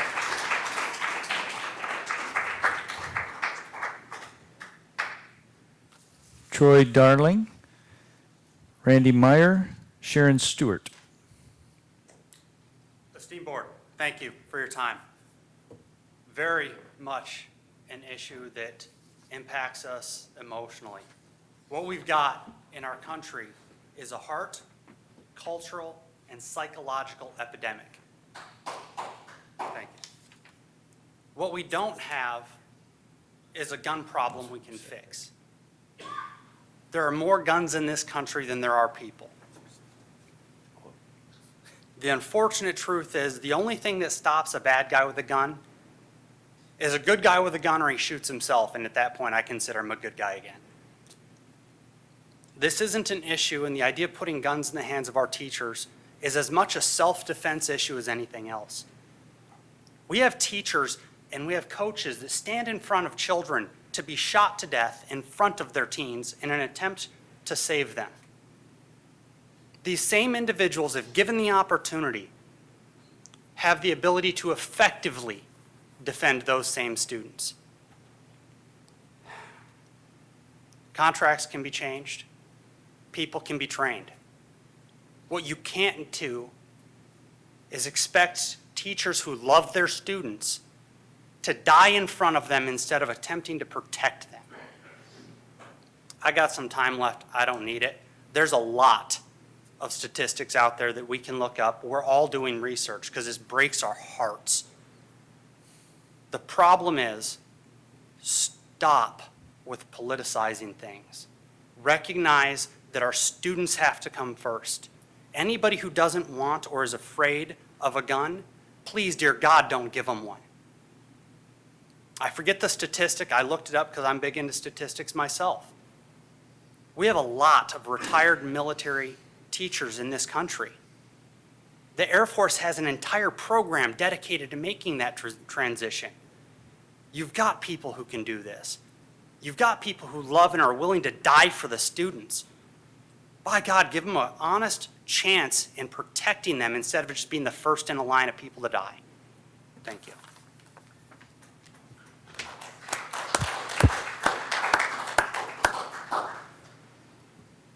Randy Meyer, Sharon Stewart, and followed by Kristen Cornejo.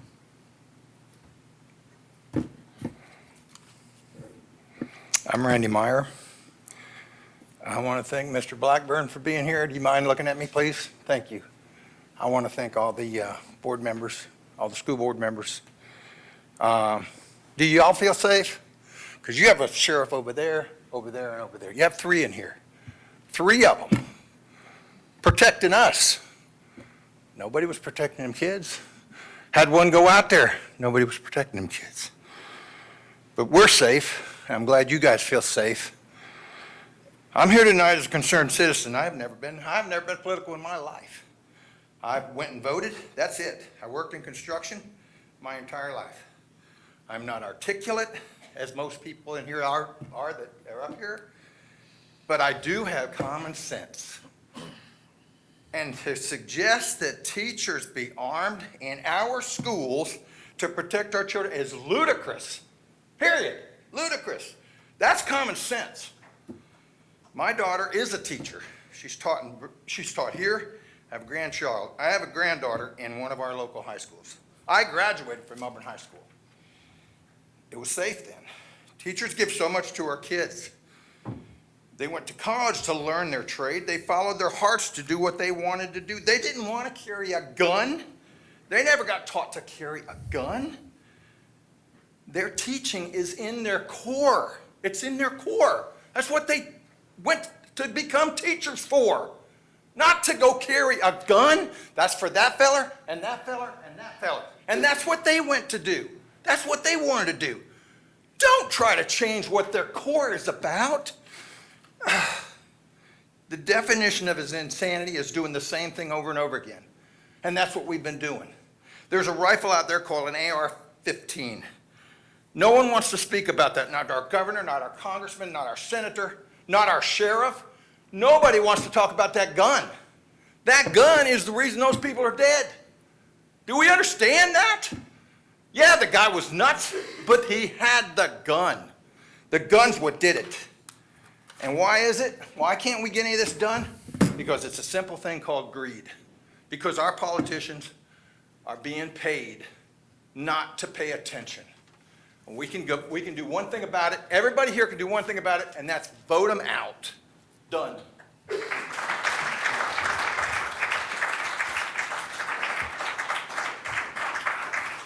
Sharon Stewart, Kristen Cornejo, and Damani Hosey. I think that's how I said it, right? Sharon Stewart left. All right, thank you. Kristen Cornejo. Good evening, board members, Dr. Blackburn. I'm Kristen Cornejo. I have 2 kids in the Brevard County school system. I'm speaking on the proposal to arm school personnel. I acknowledge that we all have the same goal, and that's to keep our children safe, but bringing guns into the classroom is not the way to do it. First off, on a personal note, the proposal on the table is to anonymously arm various personnel. As a parent, I believe I should have a right to know if there is a deadly weapon in the room with my child. On to some facts. The International Journal of Police Science and Management published a study in 2015 showing that in a controlled environment from a distance of 18 to 45 feet, trained law enforcement officers had only 38% accuracy with their firearms. A 2005 study by the Police Policy Studies Council revealed that police shooter accuracy in the field suffers further, with an accuracy rate averaging 30% in Miami-Dade, and for NYPD, anywhere from 38% at a range of under 2 yards, all the way down to 4% at a distance of over 25 yards. 4% accuracy.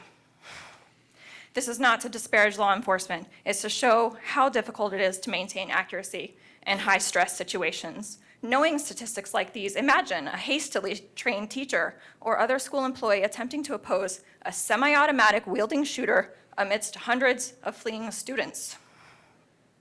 In the event of an active shooter situation on campus, teachers and other personnel's primary goal must be getting students to safety, not attempting to engage the shooter.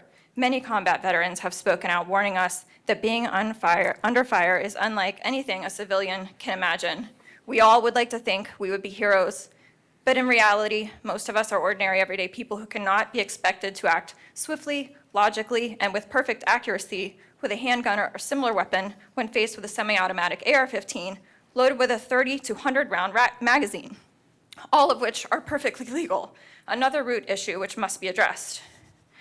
Advocates for this measure see schools as weapons-free zones as soft targets, ripe for the plucking for would-be mass shooters, and claim the goal is to harden schools and make them less attractive targets. But what the tragedy at Parkland confirmed is that even having an armed officer on duty does not deter a disturbed individual in possession of a semi-automatic weapon. Arming personnel inside a school increases the statistical probability of gun accidents. Teachers and school safety experts oppose allowing guns in schools. The American Federation of Teachers and the National Education Association, our country's two largest teachers' organizations, oppose allowing guns in schools. I acknowledge that the officer at Parkland had not undergone proper training. He'd not been repeatedly exposed to high-stress training situations that would enable him to overcome his freeze reflex in the event of being confronted with a mortal threat. But the solution to the tragedy in Parkland is not to arm school personnel, especially not teachers. What I suggest instead, like another commenter stated, is to use technology, and if we must compromise, to place highly trained armed officers inside, not trained security guards, but officers rigorously and continuously trained and emotionally equipped to react properly when faced with a semi-automatic weapon like an AR-15. Thank you.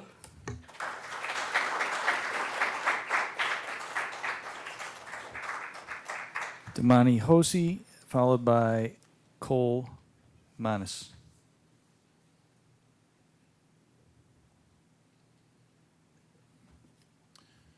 Thank you, Board. My name is Damani Hosey. I have two young students in Brevard Public Schools. They both go to Suntree Elementary School. I'd like to respond to Sheriff Ivey recently calling for the recruitment of school staff members to be trained as armed secret marshals. These armed secret marshals would act as security personnel during an active shooter situation, much like what happened in Parkland, Florida. I think this is foolish and dangerous, and it shows a remarkable lack of transparency. Having armed secret, we do not need armed secret vigilantes in our schools. We need trained law enforcement professionals like school resource officers to provide protection to our students. More importantly, we need sensible gun control to keep high-powered firearms out of the hands of would-be mass murderers. I support efforts to harden our schools against threats to our students, like more fencing, limiting entry points in the schools, armed and trained resource officers, more video surveillance, active shooter drills that are age appropriate to students. All of these things will be positives, I believe. But vigilantism, particularly secret vigilantism, is not the answer. I have two children in this school district. It would provide me no solace, no comfort to have teachers armed with firearms without professional training in their use. Teachers should be focused on only one thing, teaching. They should not be responsible for securing dangerous weaponry. Instead of armed teachers trying to be heroes by hunting down assailants during an active shooter situation, they should be securing the classroom and providing vital instruction to our children during this dangerous time. Hardening the security of our schools, sensible gun control, investment in mental health infrastructure, those are the answers to this epidemic of mass killing, not vigilantism. Thank you.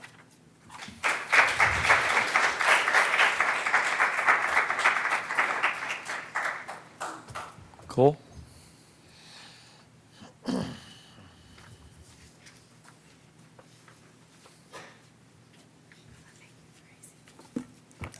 Good evening, Dr. Blackburn and board members.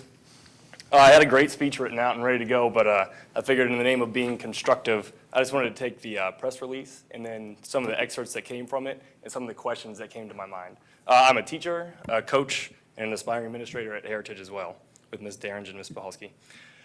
One of the lines that came up, I'm just going to say what it is and then tell you what question came to me.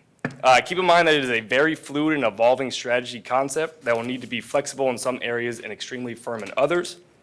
My question was, which areas are flexible and which areas are not flexible? This initiative will utilize only those administrators and staff who volunteer to become that extra level of response. Special deputy sheriffs through a program that will be facilitated through our agency. What about the rest of the teachers who do not feel comfortable knowing there are multiple guns in our place of business? The volunteers will be highly vetted based on background, life experience, and prior law enforcement or military service experience. I have a concealed weapons permit, I hunt, and I grew up around guns. Does this mean that I would be a prime volunteer to be a special deputy sheriff? What if one school has a high number of volunteers while another school has none or few? Will they need transfers? Will we need to transfer teachers to cover this? Will that affect jobs since we apparently need these special deputy sheriffs? Could I be placed in a different school if they need my spot for one of these pieces? There's no doubt this concept will have its doubters, but such criticism will not deter me, Sheriff Ivey. Even if the doubters are the vast majority of the employees, your faculty and your staff, would you feel the same way? Those who successfully complete the vetting and specialized training will be legally authorized to be armed on campus. What is the vetting process? I personally believe that in order to do everything possible to protect our children, we have to give those that are already there when the fight starts the chance to actively engage, if they choose, with the tools necessary to possibly change the outcome. If a teacher volunteers, does that mean that they must actively engage the gunman, like going out of their classrooms to engage the gunman? Or are they supposed to stay in their classrooms and wait? Someone trained to stop the threat is already in place to respond rather than on the other side of the campus or even worse, minutes away. Many schools strategically place teachers based on curriculum, so students stay nearby teachers and can discuss how the lessons went. I have a hall partner, we talk about all of our lessons. Under this scenario, would teachers be redistributed so they can cover more campus? In essence, we would be reorganizing our learning environment based on the locations of guns, as opposed to talking about our curriculum. We talked about the half-cent sales tax. At our school, that funding was used to put a locking door into the teacher mailroom, as opposed to the opening to the school. So now the teachers walk through it. And finally, they was said that there was a partnership strategy for protecting BPS students and staff. That is what students, staff, and parents expect. How is that statement verified? I did not receive anything about my thoughts as a teacher, and I'm here to tell you that the majority of teachers, from conversations with my peers and social media, do not, in fact, want this. Thank you.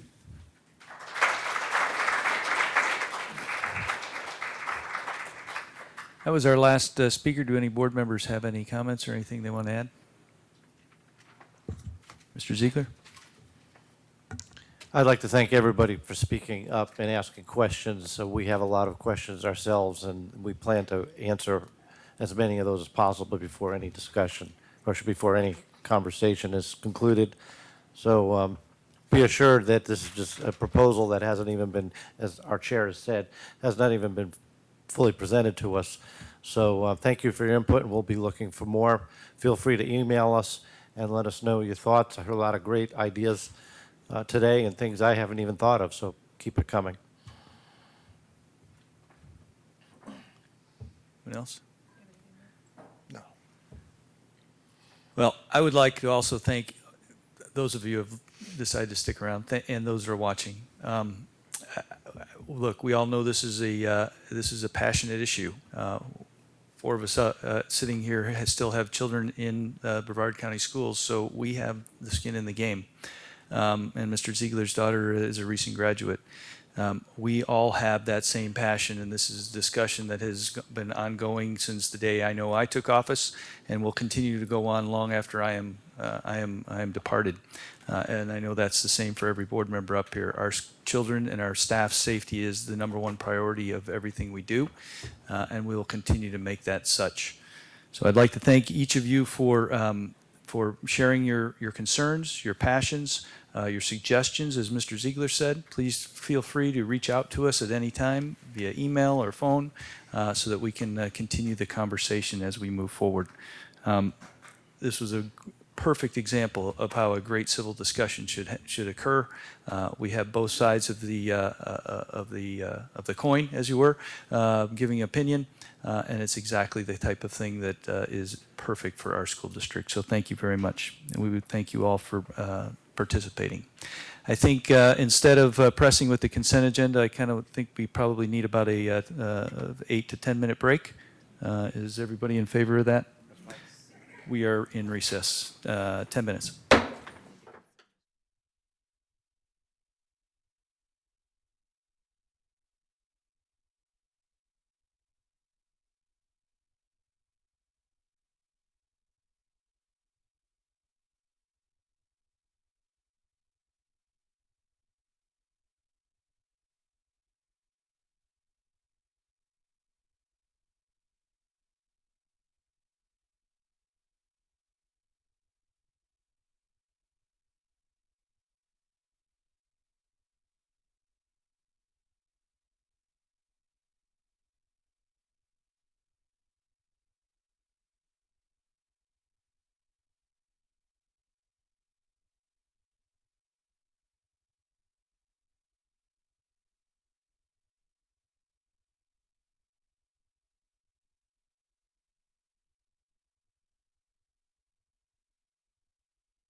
And we're back in session. Welcome back. Dr. Blackburn, this moves us to the consent agenda. There are 27 agenda items under this category and one with information. Thank you, Dr. Blackburn. Does any member wish to pull any items? Mr. Susan. F23. F23, Mr. Susan? Yes. Do I hear any other items for discussion? Pam, if you would please pull F23 for discussion. And I'll entertain a motion to accept the consent items with the exception of the item that was pulled for discussion. Move to approve. Second. Moved by Mr. Ziegler, seconded by Ms. Belford and Ms. Deskovich. Please vote. Second. Oh, I'm sorry. We can't vote yet. I don't want to vote yet. One of our consent agenda items before us this evening is the contract settlement between the board and BFT. I think Dan was going to talk about it. Oh, we already did that, didn't we? I was wondering why that was in there. My apologies, because he already gave us all that.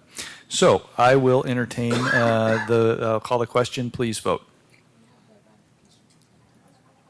But she's not We here. already talked about it. Yeah, she already presented it. It's my fault.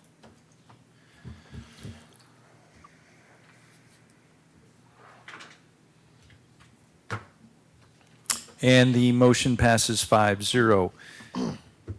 Mr. Susan, your motion? Yes. Don't we have to motion? And I motion to approve? Moved by Mr. Susan for approval on F23. Is there a second? Second. Second by Ms. Belford. Discussion, Mr. Susan. Yes, I just had a couple of quick questions on this one. Dr. Blackburn, has Mr. Crittinger been found guilty of his crimes that we are terminating him for in the courts? Yeah, to my knowledge, Mr. Crittinger has been charged with lewd and lascivious conduct on a child and charged with direct promoting sexual performance by a child. To my knowledge, he hasn't been found guilty yet of those charges. Does anybody know if we have ever, in the history of Brevard, terminated an individual prior to them being found guilty or not guilty in Brevard schools? I don't have that research.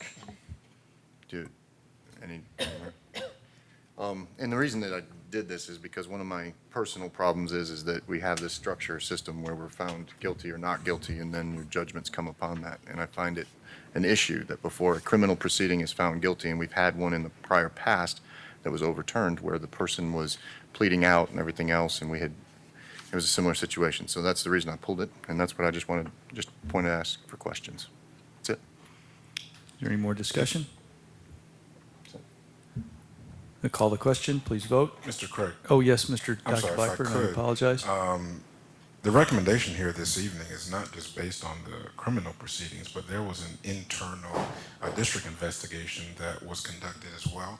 And that district investigation found that this teacher violated the following school board policies. Policy 3210, Standards of Ethical Conduct. Policy 3362, Anti-Harassment. Policy 5517, Harassment. And School Board Policy 5517.01, Bullying and Harassment. And so, in addition to the charges, lewd and lascivious and directing and promoting sexual performance by a child, I found it necessary as superintendent to take advantage of the opportunity to recommend this employee that was already on leave without pay for termination. Thank you for the clarification. Any board members have any more discussion? Mr. Susan? No. Call the question. Can we vote electronically, Pam? Okay. Yep. Please vote.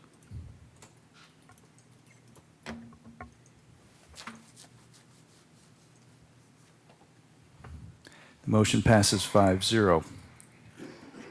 We'll move on to the action agenda. Dr. Blackburn. We have two items. First is item G40 on purchasing solicitations. What are the wishes of the board? Move to approve. Second. Moved by Ms. Belford, seconded by Mr. Ziegler. Is there any discussion? No, sir. Please vote. Hearing none, please vote.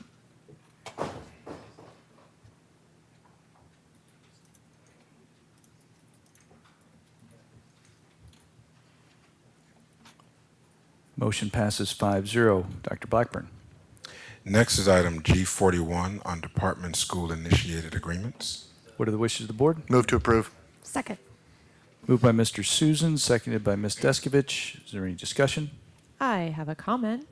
Ms. Deskovich. Yeah, I'm super excited about this one. So I just want to say thank you to our staff that has put together to make this happen. We have, if you read the write-up here, it's a gifted screener. So every 8-year-old in our entire district this spring will be screened for a gifted program. It's initial screening, and I think it's a big step to making sure that all our children receive the customized education that they deserve to move ahead. So I'm excited about it. I just wanted to. Thank you for the woo-woo. Yeah. Outstanding, and thank you. I would second We need that. some positive, Woo-woo. cheerful something. Is there any more discussion? Please vote. And while we're voting, I'll add that the funds are coming from, right? We're not even having to use from like a grant, Title II, Title IV, a title. The motion passes, their motion passes 5-0. There are no information items. We are now at board member reports and discussion points section. Does anyone have any board member reports? Mr. Susan? What, you didn't even see me. I did want to say something that happened tonight that's pretty amazing. We had an individual that went through, Mark Langdorf, went ahead and approved and worked through the system on approving a new back surgery through Duke Spine Institute. I wanted to tell you why this is important, is the individual who was going to take the surgery was supposed to be out for 2 to 4 weeks with back, after the back surgery. The new surgery put him out less than 3 hours. He had it this morning, and he is now, right now, coaching a semi-regional basketball game, girls' basketball game over in Edgewater, right? So this new surgery not only will keep one of our teachers in the schools for 2 weeks, but it also saved the district between $40,000 and $100,000. And I just wanted to take a second and thank Mark, but those are the type of things, Andy, with your biometrics and your the rebates and everything else. If we start doing that, we have a very good opportunity to save some money. And I didn't want to say it earlier because, I don't know, I just thought this was a better time to discuss. And I think that we have some great people on that committee, and I think we're going to do some good stuff. So, That's great. What are you laughing about? I was laughing at you. You didn't want to say it early because you just thought it was a better time, and I think you were just afraid to disappoint us by not having anything for board report at the end of the meeting. Actually, a very good report. I didn't know if any discussion would start spurred up because of Andy and the healthcare and everything else. So that's why I brought it up here. Just teasing, Mr. Go ahead, You Mr. should tease Ziegler. me as much as possible. So I just wanted to invite the board and the superintendent and anybody else who may be interested out this Saturday to Melbourne High School between 10 and 1 for the Mel High Crew 40th anniversary celebration. This team's been around a long time. It's a very unique organization, as I'm sure the board knows, in that it is completely parent-run, and it's been very successful. They will have the ergs out there. I'd love to see some of you try to erg for even 3 minutes.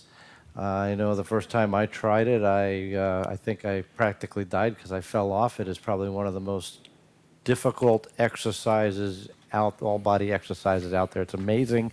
It looks easy. It's incredibly difficult.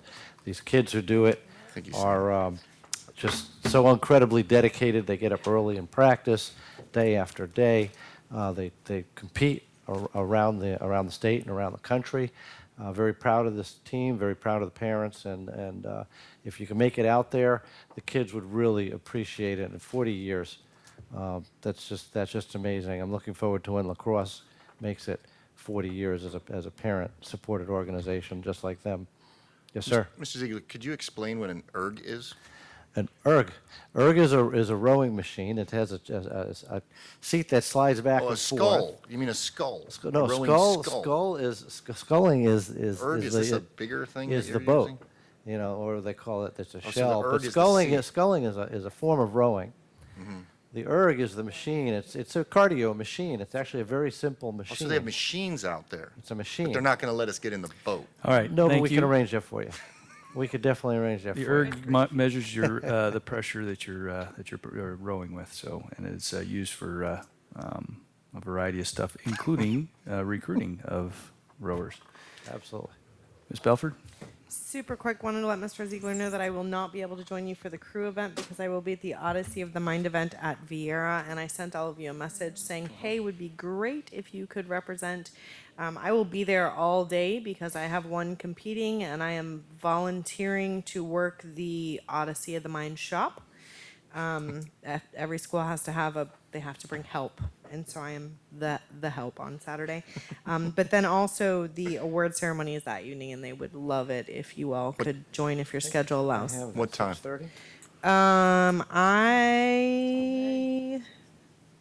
I'll verify.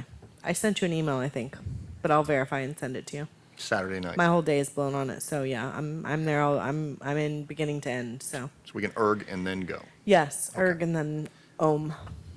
Excellent. Yes. Ms. Deskovich. I don't want to get back into the controversy of it all, but it's been a topic this evening, and I feel like I just want to take a moment to thank Sheriff Ivey and Dr. Blackburn for collaborating. I think our community needed a response. We wanted a plan. I know that I reached out and said, we need a plan and a system. Whether we all agree with every part of the plan at this point, whether, the fourth part bothers some people or not, and we're going to get there.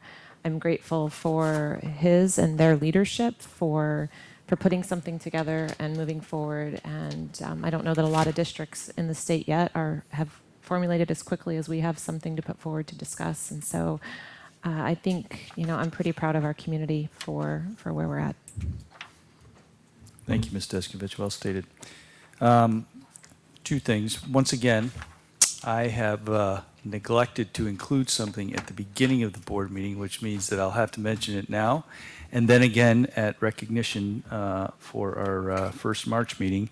But for the rest of you that are here and the few that are still watching on television, a huge, unbelievable congratulations to the Merritt Island High School girls soccer team.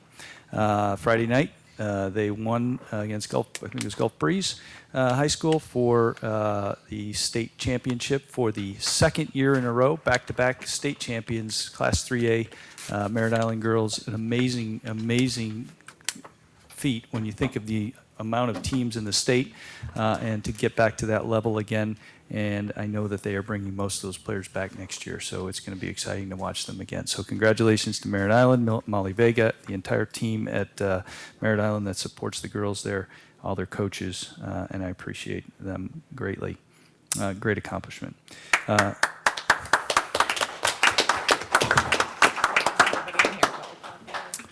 The last thing is that I talked with Dr. Blackburn this afternoon, and so he's not surprised by this. But I'm going to ask the board to hopefully support me in asking him to do a kind of comprehensive athletic facility study over the next few weeks to months, depending on how long that might take. It's kind of occurred to me that perhaps some of our facilities are maybe not in the best working order. We have very passionate parents and coaches and athletic directors and everybody that are putting time and effort into it. But I want to make sure that what we are giving our students to participate in and with and on keeps them as safe as possible. We're never going to prevent everything, but certainly we can continually look to improve and figure out some ways to maybe collaborate with the community on improving some of those things. And that's not just a safety issue, it's also some of even the cosmetic issues. Our athletic facilities are getting pretty old. And we need to, I think, have a creative look at how we do those, support those functions on a limited budget. And certainly, I think there are some best practices that we can do to get them together. So if everybody's kind of is okay with that, I already talked to Dr. Blackburn. He's all for it. Athletics, as we all know, is a critical component to a huge volume of our students' success and in their complete educational experience. So I think if we're going to field these teams, we want to make sure that we continue to give the attention to the facilities and the equipment that they're using, and that we make sure that we keep our eye on that ball all the time. No pun intended. Is everybody kind of good with that? Excellent.